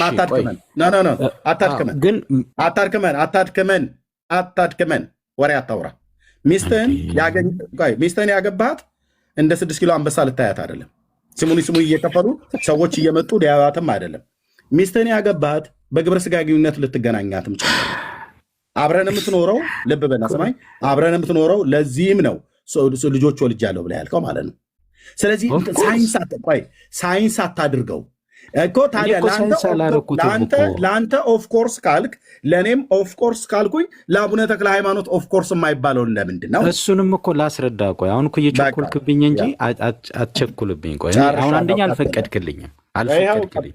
የተጠየቅኩትን ጥያቄ እኔ አድሬስ አንተ እኮ መቀበል የለብህም። እኔ ማውራውን አትቀበል፣ አታስገባው። ግን ኦዲየንስ አሉ፣ እነሱ የራሳቸውን አስተያየት ይስጡ። ችግር የለውም በዚህ ጉዳይ ድቤት የምናደርግ ከሆነ። ግን እኔ የምልህ መጽሐፉ እንደዚህ ብሏል። ኦኬ፣ ሁለተኛ ድቤት ላይ ነው ስቲል ያለው። ዳንኤልም እኮ እንዲህ ተደርጓል እንዲህ ተብሏል በዛኛው መጽሐፍ በዚህኛው መጽሐፍ ነው ብሎ ያለው እንጂ ነው ብሎ ኮንክሉድድ አድርጎ በቃ አልደመደመም በ4 ነጥብ። እኔ ማምነው እንደዚህ ነው፣ ይሄ ነው እውነታው ብሎ አልደመደመም። እውነት ብንነጋገር እሱን እንተወውና አሁን እሳቸው አንደኛ የሚያግባባን ነገር ከምንም በላይ ለወንጌል መጠራታቸውን መጽሐፍ ይነግረናል። በቃ የሚያግባባን ትልቁ ነገር የሚስት ጉዳይ አይደለም፣ የግንኙነት ጉዳይ አይደለም። በቃ ትልቁ ነገር እንደውም ሚስታቸው ስትሞት ደግሞ ደስ ብሏቸዋል። ሚስቱ ሲሞት ደስ የሚለው ማን ነው? ማንም እኮ የለም። እሳቸው ግን ለክርስቶስ በልጦ ነው ከሚስታቸው በላይ በሚስታቸው ሞት የተደሰቱት። አንደኛ በዚህ ሴንስ ነው የምረዳው። ሁለተኛ ደግሞ ቢያደርጉስ ምንድን ነው ነውርነቱ? አሁን እሳቸውን የሚያስከስሳቸው ነገር ምንድን ነው?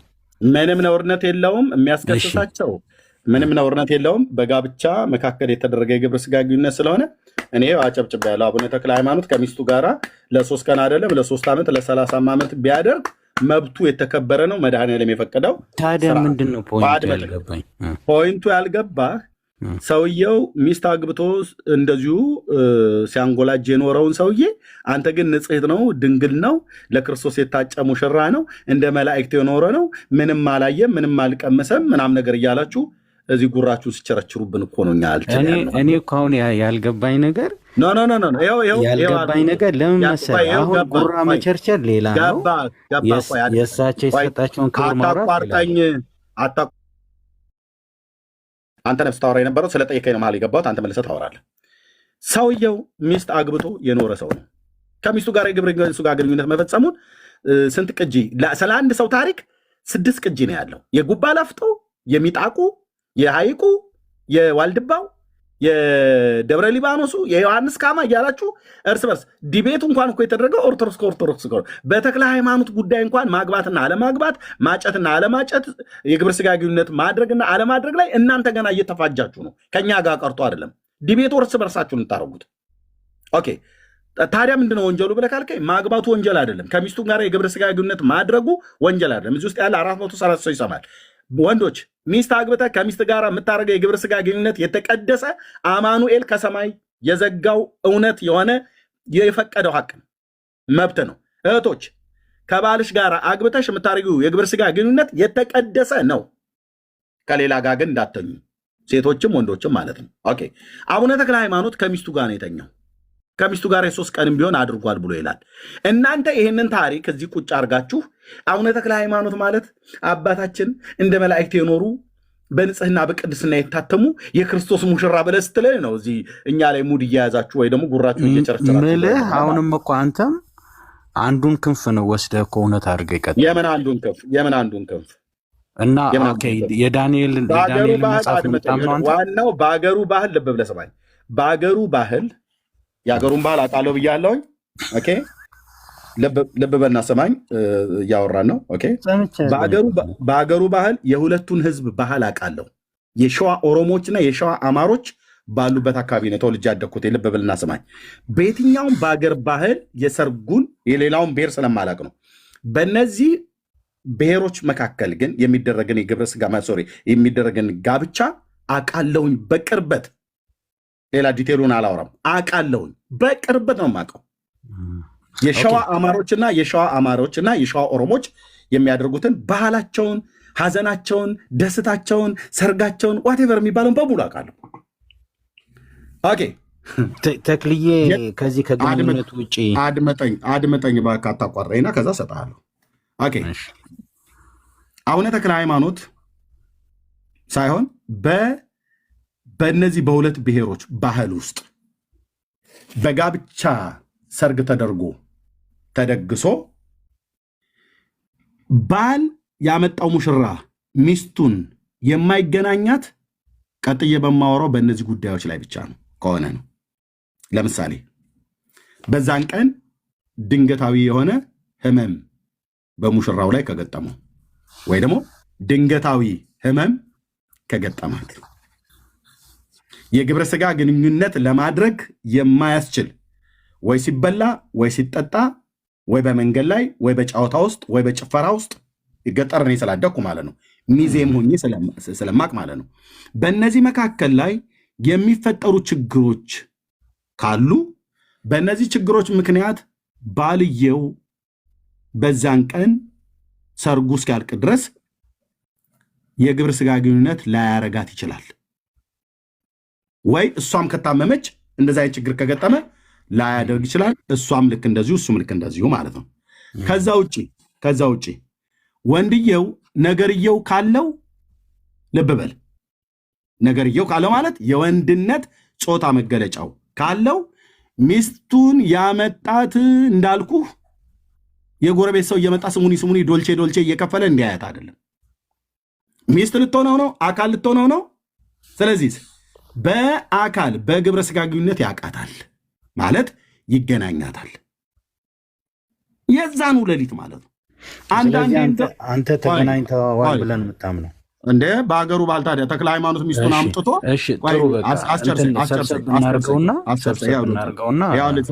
አስጨርሰኝና ከዛ እንሰበስባለን። አቡነ ተክለ ሃይማኖት የሸዋ አማራ ስለሆነ ከሸዋ አማሮች እሱ የተለየ ሆኖ ሚስት አምጥቶለት አባትየው በግድም ቢሆን አምጥቶለት አግብቷል። አግብቶ ሚስቱን አምጥቷል። ሚስት መታ ደግሞ ከአባትየው ከጸጋ ዘአብ ጋር አደረች አይልም። ከእናትየዋ ከእግዚአርያም ጋር አደረች አይልም። ኦኬ ሙሽራው ተክለ ሃይማኖት ነው፣ ፍሳጼው ነው። ሙሽራው ተክለ ሃይማኖት ነው ከሙሽሪት ጋር የሚያድረው ማለት ነው። ኦኬ ሌሊቱን ምን ሲያረጉ አደሩ? ወንድማችን አስተዋይ ምን እያለን ነው? ተክለ ሃይማኖት ሌሊቱንማ ሲጸልይላት ነው ያደረው እያለን ነው። ወንድማችን አስተዋይ ግን ሚስት ባገባ ሰዓት ላይ ሌሊቱ ምን ስታደርግ ነበረ? በዚያ ሌሊት ሚስትን ባገባባት ሌሊት ታውቀዋለህ። እኔም አውቀዋለሁ። እኔ ለምሳሌ እዚህም ያለ ሰው ያውቀዋል። ጨርሻለሁ። ከዛ አንተ ትቀጥለዋለህ።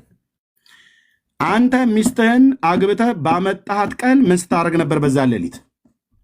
እኛ አንተ ጋር እኛ ጋር እስርህ መተን ሪከርድ ማድረግ አለብን እንዴ? መስማት አለብን እንዴ? መስማት አይጠበቅብንም። ሪከርድ መደረግ የለበትም። ኦኬ ምን ስታደርግ ነበር? ይታወቃል። በባህላችን ይታወቃል። ሚስት ምን ስታደርግ ነበር? ይታወቃል በባህላችን። እኔ ባገባሁበት ቀን የዛሬ 16 ዓመት ሳገባ በዚያ ሌሊት ምን ሳደርግ ነበር? ይታወቃል። እኔና ሚስቴ እናንተ ባታውቁም እኔና ሚስቴ የግብረ ስጋ ግንኙነት አድርገናል። 4 ነጥብ። እንዲህ ፍርጥ አድርጌ እነግርሃለሁ። የመድኃኔዓለም ባሪያ እንደዚህ ፍርጥ አድርጌ ስናደርግ ነበር። እሺ ልቀጥል። አድመጠኝ። ከዚህ በኋላ ከከፈትክ ትወርዳለህ። አንተ ቤት የምታደርገውን ነገር ተክለ ሃይማኖት አላደረገም ብለህ ትከራከራለህ። አንተ እኮ ፀሐዩ ወይኔ እኮ አልጠልቅልህ ብሎ ነበር የሰርገ ቀን። ይሄኔ ፀሐዩ አልሄድ ብሎ ማለት ቆለፈ፣ 10 ሰዓት ላይ ዘጋ የያዘ ምናምን ነገር ብለህ ማለት ነው። አንተ ተቻኩሎ ያደረግከውን ነገር ተክለ ሃይማኖት ግን አያደርግም ብለህ ትለኛለህ። እንዴት አይነት አማርኛ ነው? አንተ ተጣድፈህ እንደ ድሃ ፍታት ቶሎ ሰዓቱ አልሄዳለ ሰዓቱን ጠምዝዘውታል አቁመውታል ብሎ እስከ ማለት አንዳንዱ እንደዛ ብሎ ስለሚል ማለት ነው ቃኑ እየረዘመብን አንተ ተቻኩለህ የዛን ቀን ያደረከውን ዓለም የሚያውቀውን እኔም የማውቀውን እዚያው በታች ያሉት በሙሉ የሚያውቁትን ተክለ ሃይማኖት ጋር ሲመጣ ግን እምቢያሻፈረኝ ብለህ በማታውቀው ትሟገታለህ። መጽሐፍቶቹ ግን የጉባ ላፍቶም የሚጣቁም ገድለ ተክለ ሃይማኖት እየተናገረ ማለት ነው። ይሄ ሁሉ ግብ ምንድነው? አንተ አንድ ፊቱኑ ደብተራዎቹ በደንብ አድርገው በጥብጠው ነው የሰጡት። ምን ብለው እሱ እንደ መላእክት የኖረ ነው፣ በንጽህና የታተመ በድንግልና የተሸለመ 3 ቀን አድርጓል ተግልዬ አለቅ። ከሚስቱ ጋር ነው ያደረገው። አጨብጭብ ያለው ከሚስቱ ጋራ ግብረ ስጋ ግንኙነት ለሚያደርግ ወንድ አጨብጭባለሁ። ከባሏ ጋራ ግብረ ስጋ ግንኙነት ለምታደርግ ሴት አጨብጭባለሁ ማለት ትክክል ነው ማለት ነው። ማጨብጨቤ ትክክል ነው። ለምን እንደው ትክክል ነው ብየምለው እግዚአብሔር ትክክል ነው ብሎታል። ይሄው ነው ወንድማችን። አሁን ማጠቃለያውን ሰጠህ እንግዲህ እንዴት እንደምትጠቀልለው ፕሊዝ ኤርሚያ አታቋርጠኝ ፕሊዝ። እሺ አንዳንዴ ጥያቄም ቢመስልህ አትግባብኝ። ዝም ብዬ ጥያቄ ማድረገው የማብራሪያ አንዱ አካል ስለሆነ ነው። በአጭሩ ምንድን ነው መሰለ እኔ ማምነው በቃ ራሳቸውን ለክርስቶስ ሙሽራ አድርገው እሳቸው እንዳጩ፣ ቤተሰብ ግን ደግሞ ለእሳቸው ሚስት እንዳጨ እንዳጋባቸው ገሉ ይናገራል። ግን አሁን እንትናም ያመጣው ዳንኤልም ያመጣው ዲቤት ነው እንጂ ያለበት ይሄ ነው ኮንክሉዥኑ ብሎ አልዘጋም። እኔ የምረዳው እንደዛ ነው የተረዳሁት። ከዛ ውጪ ደግሞ ያ ግንኙነቱንም በተመለከተ እኔ አላምንም አድርገዋል ብዬ ቢሆንም እንኳን ነውርነት እንደሌለው አንተም ተስማምተሃል። ሁለተኛ ደግሞ እሳቸውን የምትኮንንበት ነገር እንደሌለም በእኛ ነው። እኛ እናንተ እንደዚህ ብላችሁ ታመጻደቃላችሁ የሚለው ኩርፊያው እኛ ላይ ከሆነ ወደ እኛ ብቻ ውሰደው፣ ከእሳቸው ጋር አይገናኝም ይሄ ነገር። አንተም እሳቸው ላይ ችግር የለብኝም ብለሃል። አንድ በዚህ እንስማማለን። ከዛ ቀጥሎ ደግሞ ከመጽሐፍ ቅዱስ አንጻር ነገሩንም ከወሰድ ነው እንኳን እሳቸው እንደ ልብ ያለው እኮ ዳዊትም የኦሪዮንን ሚስት አማቅጦ እኮ ስተት ሰርቷል፣ ለስተቱም ተቀጥቷል። ግን መቀጣት ብቻ አይደለም፣ ያችም ሴት እኮ እንደገና የሰለሞን እናት ሆናለች። ይሄን ማየት አለ። ሆሴ እኮ ያልተፈቀደለትን ሚስት ሂድና ውሰድ ተብሏል ነብዩ ሆሴ። ይኸውልህ የእግዚአብሔር አሰራሩ በጣም ረቂቅ ነው። ግን ተክልዬ እውነቴን ነው የምልህ ለቃላቸው መታመናቸውን ገሉ ይናገራል። ግን እኔ አሁን አንተንም ጠይቀህ ኢቭን በገሉም አትስማማም፣ በሳቸው ኤግዚስታንትም አትስማማ። ይሄንን እኛን ለመምቻነት እኛን ለእንትን ለማሳጣት አድርገህ እንደ ኤቪደንስ አምጥተህ ቤተክርስቲያኒቷን ለመኮነን ነው እንጂ በፍጹም እሳቸውንም አታምንባቸውም፣ መኖራቸውንም አታምንም፣ ገላቸውንም ጥሩ ትሩፋታቸውንም አትቀበሉም። ይሄን እናንተ አሁን እውነቴን ነው የምልህ። ግን ይሄ ደግሞ ለእኔም ለአንተ ስለዋሸ ላቋርጥ ነው። አንዴ ጊዜ ቆይ የሚባል ነገር የለም። በስሜን እየጠራ ያላልኩትን አለክ ያልካድኩትን ካድክ እያልክ ስለዋሸህ አስቆሚያለሁ። አየህ እንድታወራ የፈቀድኩልህ በሀሳቡ ላይ እንድታወራ እንጂ እኔ ያላልኩትን እያልክ እሳቸው የወንጌል መምህር እንደሆኑ ታምናለህ? ተራ ፖለቲከኛ ሰውዬ ነው። የወንጌል መምህር አይደለም። ተራ የሆነ ፖለቲከኛ ባለጌ ማለት ነው። ደመኛ ሰው ነው። ደመኛ ፖለቲከኛ። ቀጥዬ ካሜራ ከፍቼ የማሳይ እጁን በደም የታጠበ ሰው መሆኑን አሳያለሁ። ሚዩት አድርገው። ካልሆነ ተመልሰህ እኛ ጋር መተህ ጌታን እታች ወረድ። ሰውየው ደመኛ ፖለቲከኛ የሆነ ሰው እንደሆነ ገድሉ ይናገራል። ስለዚህ ምንድን ያልከው ሰውየው እንዳሉ አታውቅም አልከኝ። እኔ አልወጣኝም። ተክለ ሃይማኖት አቡነ ተክለ ሃይማኖት የሚባለው ይሄ የቲሳው በታሪክ ውስጥ የነበረ ሰው ነው። ልብ በሉ፣ የነበረ ሰው ነው። እውነት ነው። ሰውየው ነበረ፣ ኤግዚስት ያደረገ ሰው ነበረ። እንደ አቦ በምናብ የተፈጠረ ሰው አይደለም። አየህ አሁን እሱ ምን አለ? ሰውየው እንዳለም አታምንም አለ። ኖ እንደነበረማ ይታወቃል። በታሪክ ውስጥ ነበረ። በአፄ ገብረ መስቀል ዘመን ነው እንደዚህ ነበረ። እንዳልሳሳት በአፄ ገብረ መስቀል ዘመን እንደነበረ ይታመናል። እና ሰውየው እንደሌሉ ታምናለህ ብለህ አልከኝ። ኖ ኖ፣ ሰውየውማ ነበረ፣ በታሪክ ውስጥ ነበረ፣ ይታወቃል። እናንተ ንጹህ ነው ቅዱስ ነው በድንግልና የታተመ የተሞሸረ የተሸለመ ብለህ ጉራን ስቸረችር ነበር ማለት ነው። ስለዚህ ሚስት አግብቶ ከሚስቱ ጋር የሚያደርገውን አድርጎ ሚስቱ ስትሞትበት ሚስቱ ደስ አለችው፣ በሚስቱ ሞት ደስ ተሰኘ ብሎ የሚል አንተ ሚስት ስትሞት እንዴት ደስ ይላል? እኔ እውነት ልንገራችሁ የልጅነት ሚስቴ አንድ ናት፣ ሐና ማለት ነው፣ የልጆቼ እናት። እንዴት ነው ሚስት ስትሞት ደስ የምትሰኘው? ለአይኑ ጋሬጣ ሆነበት ነበርና ደስ 3 ቀንም እንኳን ቢሆን እኮ የግብረ ስጋ ግንኙነት አድርጓታል። አንተ የግብረ ስጋ ግንኙነት እንኳን ባያደርጋት እናትና አባቷን ትታ የመጣች በእናቷና በአባቷ ፍቃድ ሚስት እንድትሆነው ታጭታለት እናትና አባቷን ትታ የመጣች እህት፣ ኢትዮጵያዊ እህት እሱስ ገለዋት እንደሆነ በምን ይታወቃል? ምክንያቱም ደሙ ጦር ሲየወረወረ ደሙ ጦሩ ደም ሳይቀባ አይመለስም ነበር ብሏል። እንዴ የእውነት እኮ ነው። የኢትዮጵያዊ መጠርጠር ነው። ገሏትስ ቢሆን በምን ታውቃለህ?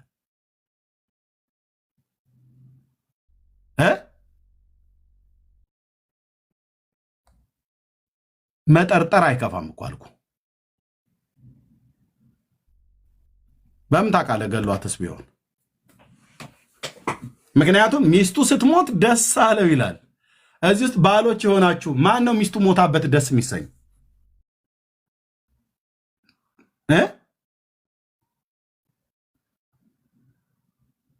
አካሌ እኮ ናት። አንተ ስጋዬ እኮ ናት። አካሌ እኮ ናት።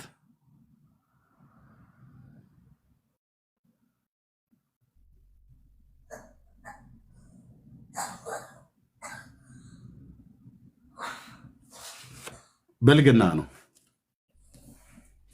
እንዲህ አይነት ጻድቅ ሰው ሚስቱ ስትሞት ደስ ያለው አንተማ ምንድነው ድብን ብትል ጉዳዩ አይደለም ማለት ነው። የራሷን ጫጩት የበላች ድመት ለዶሮ የራሷን ግልገል የበላች ድመት ለዶሮ ጫጩት ግድ አይሰጣትም ብሎ የሚለው ተረት ያኔ የሆነብሃል ማለት ነው። ኦኬ ተክለ ሃይማኖት በሚስቱ ሞት ደስ ከተሰኘ አንተ ብትሞት ምኑ ወይ ሊያዝንልህ? አዎ ጻድቁ አባቴ ያዝኑልኛል ብለው ይላል።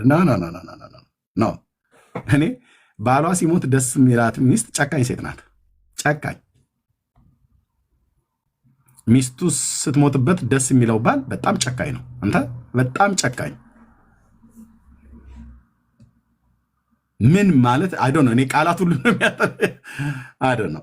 ሚስቶቻችሁ ምን ያህል እንደምትወዱ ባሎች፣ ወይ ደግሞ ባሎቻችሁ ምን ያህል እንደምትወዱ ሚስቶች። እኔ ግን ከማልቀልድበት አንዱ በምድር ላይ ከማልቀልድበት ነገር አንዱ ሚስቴ ናት።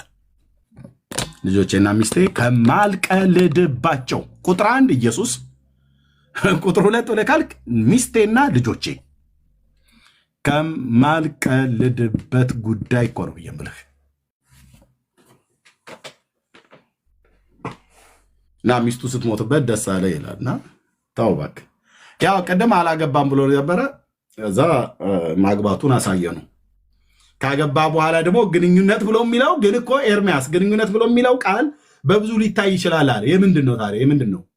የእጅ ለእጅ ግንኙነት ነው? የዲፕሎማሲ ግንኙነት ነው? ፖለቲካዊ ግንኙነት ነው? ኢኮኖሚያዊ ግንኙነት ነው? የምን ግንኙነት ነው? ፍትሐዋል ነው። እኔ እና እሱን ምሳሌ ያደረግኩኝ፣ እሱ ሚስት አግብተዋል እንደኔ። ኤርሚያስ ከሚስቱ ጋር ግንኙነት የባልና የሚስት ግንኙነት አደረጉ ተብሎ ቢባል ምን ማለት ነው? አብረው ቃጠቡ ማለት ነው? እንደዛ ነው የምትረዱት? አብረው ጋቢ ሲያጥቡ አሉ ማለት ነው? እንደዛ ነው የምትረዱት? በእውነት አብረው በአንድ መኪና ውስጥ ነበሩ ማለት ነው? ኤርሚያስ እና ሚስቱ የባልና የሚስት ግንኙነት አድርገዋል ተብሎ ቢባል ምን ማለት ነው? እጅ ለእጅ ተያይዘው ሲሄዱ ነበር ማለት ነው ነው ወይ? እንደዚህ ነው የምትተረጉሙት አማርኛውን?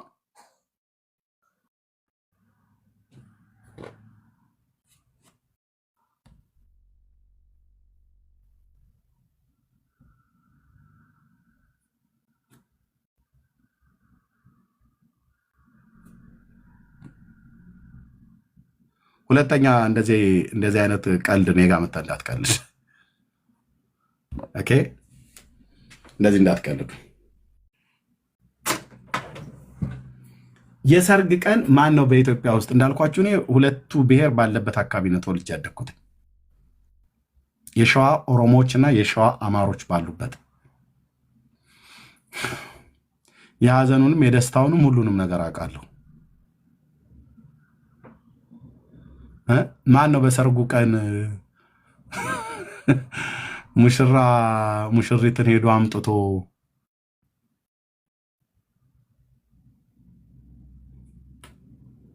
ፀሐይዋ እኮ ገግማ የሆነ ቦታ ላይ ተገትራ የቆመች ነው የሚመስል የዛን ቀን አልሄድ ብሎ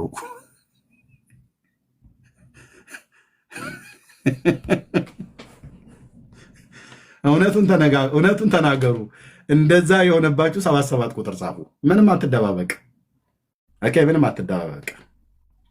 እንደዛ ሰዓቱ አልሄድ ያላችሁ ሰዎች 77 ቁጥር ጻፉ። በእውነት እናንተ ብፁዓን ናችሁ። እነ ቤካ ተሳስተ እንዳትጽፍ። እሺ፣ ተሙ አግብተሃል? ኦኬ፣ አግብታችሁ ከሆነ ማለት ያገባችሁ ነው 77 ቁጥር ጻፉ ያልኩት። ኦኬ፣ ያገባችሁ ነው ያልኩት። ኦኬ፣ አንተ አመፀኛ ስለሆንክ ላሰናብትህ። 8 ቁጥር የጻፍከው ሰውዬ ነጋት በቃ የድሮ የወደቀው አዳም ማለት ነው። ገና አይምሮህ ያልተሰራ በእግዚአብሔር ቃል ነው። ገና አይምሮህ ያልተሰራ በእግዚአብሔር ቃል አመፀኛ።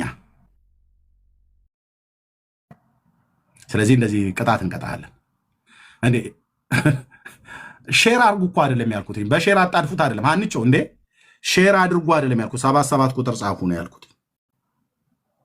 አይ በቃ ነገሩ ወደ ጠብ ሊዞር ነው ማለት ነው። እኔ 77 ቁጥር ጻፉ። የዛን ቀን ቀኑ አልሄድ ብሏችሁ ተቸገራችሁ። እንደዚህ የእግዚአብሔር ልጆች እንደዚህ ተናገሩ እንጂ በብርሃን የምናወራው መወራት ያለበትን ነገር ማለት ነው። አልሄድ ብሎ እኔ አንደኛው እንደዛ ሲል ምንድን ነው ዛሬ ግን ምንድን እንደዚህ ፀሐይዋ እንትን አለች አልሄድ አለች አለ። ገባን እኛ ሚዜዎቹ ማለት ነው። እውነት ነው አልሄድ አለች አይደል አሉ። ምንም ሰዓቱን ልፍ አልላለ አለ።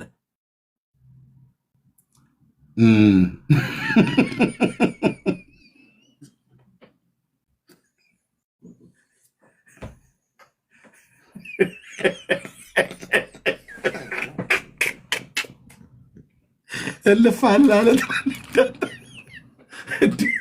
ፀሐይ በገባውን ፀሐይ እንደ ኢያሱ በገባው ላይ ቁሚ ያላት አለው ተብሎ እስኪባል ድረስ ማለት ነው። አሻቅቦ ያለ 18 ጊዜ ሰዓቱን ያያል። እና እኛ ችግር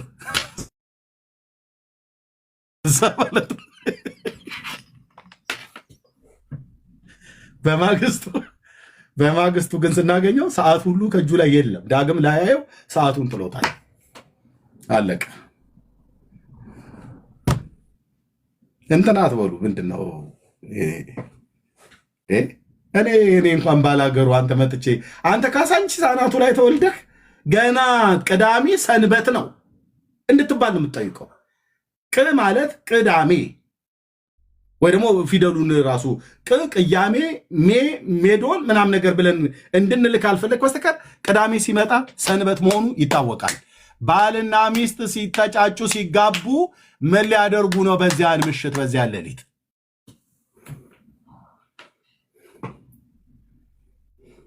ይታወቃል። ምንም መዝገበ ቃላት የደስታ ተክለ ወልድ እንዲህ ይላል። የአለቃ ኪዳነ ወልድ ክፍሌ ይታይልኝ ገጽ 7 ላይ ው ለምን ከፍ ብላ አንብበው ዝቅ ብላ ምንም አይነበብም፣ ምንም አይታይም። እያንዳንዳችን ውስጥ ብዙ እኮ መዝገበ ቃላቶች አሉ። ይህን ለመተርጎም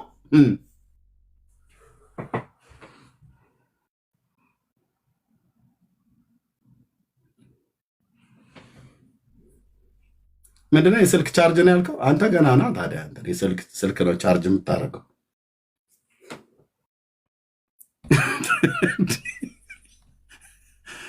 ያም ሆነ እንደ ተክለ ሃይማኖት አግቡ። ለ3 ቀን የሚሆን ለ3 ዓመት ለ30 ዓመት ይሁን ከዛ በላይ እንድትቀምሱ አግቡ። ያላገባችሁ እህቶችና ወንድሞች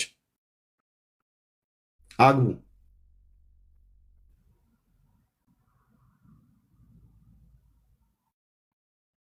አንዳንዱ በራሱ ላይ ያላግጣል። ስለ ትዳር ሲጠይቀው ማለት በራሷ ላይ ታላግጣለች ቁጭ ብላ። ሰው ያፉን የከንፈሩን ፍሬ ነው የሚጠግበው። እሺ ቁጭ ብለሽ ታላግጫለሽ አይደል? በላሽ ላይ ነጠላንም ማስገባ ምናምን ነገር ብለው ይላሉ። አግቡ ማለት በአማርኛ አግቡ ማለት ነው።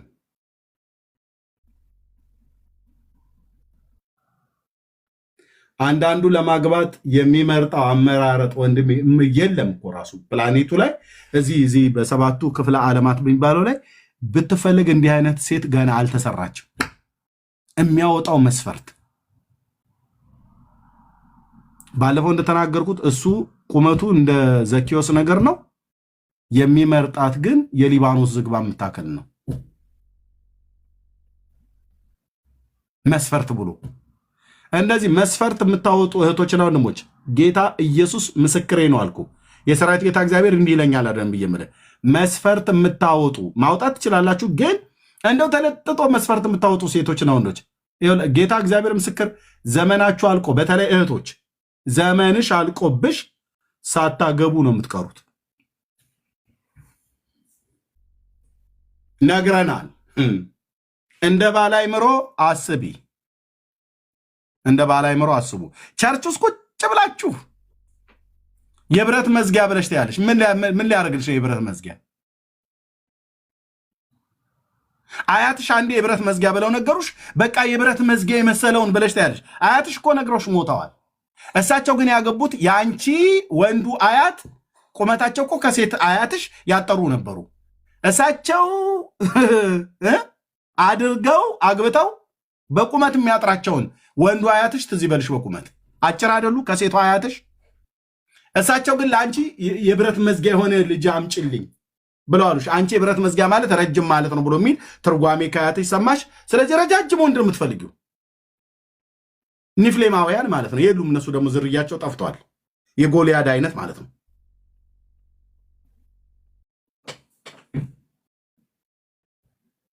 ደግሞ ኢትዮጵያ ውስጥ አሁን እንደዛ አይነት ሰው እንዲገኛ እንዴ እንዳለ እኮ እንትን ነን።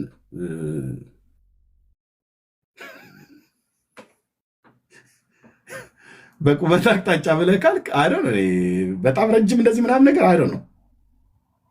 ወደ ሶማሌዎቹና አይ ቲንክ ወለጋ ውስጥ ኦሮሚያ ወለጋ አካባቢ ላይ እንደዚህ ረጃጅሞች አሉ ይመስለኛል። አይደል ነው ምትረዱኝ ካለ ማለት ነው። ጋምቤላ ምናምን እንደዚህ ቤንሻንጉል ምናምን ነገር አካባቢ ላይ ማለት ነው።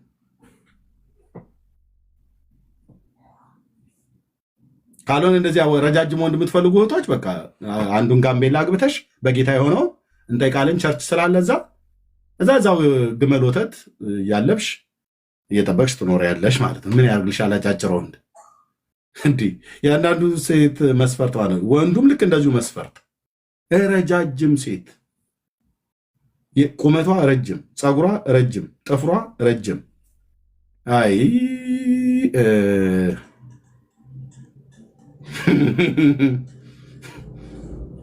በኋላ የሚመጣብህን ጦስ አላወቅም።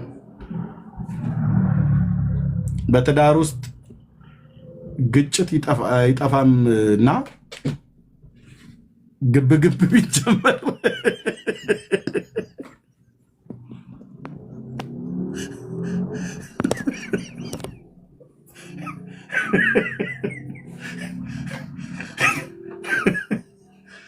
እንደ ቤኪ አስቀድሞ ፀጉርህ ካልሄደ በስተቀር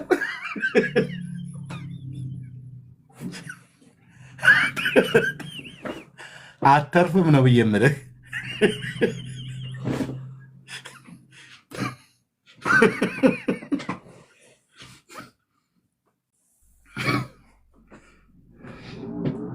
ተቀጥቅጠህ እኛ ጋር ስትመጣ ቅዳሜ የፈውስ ፕሮግራም ይጸለይልሃል ማለት ነው።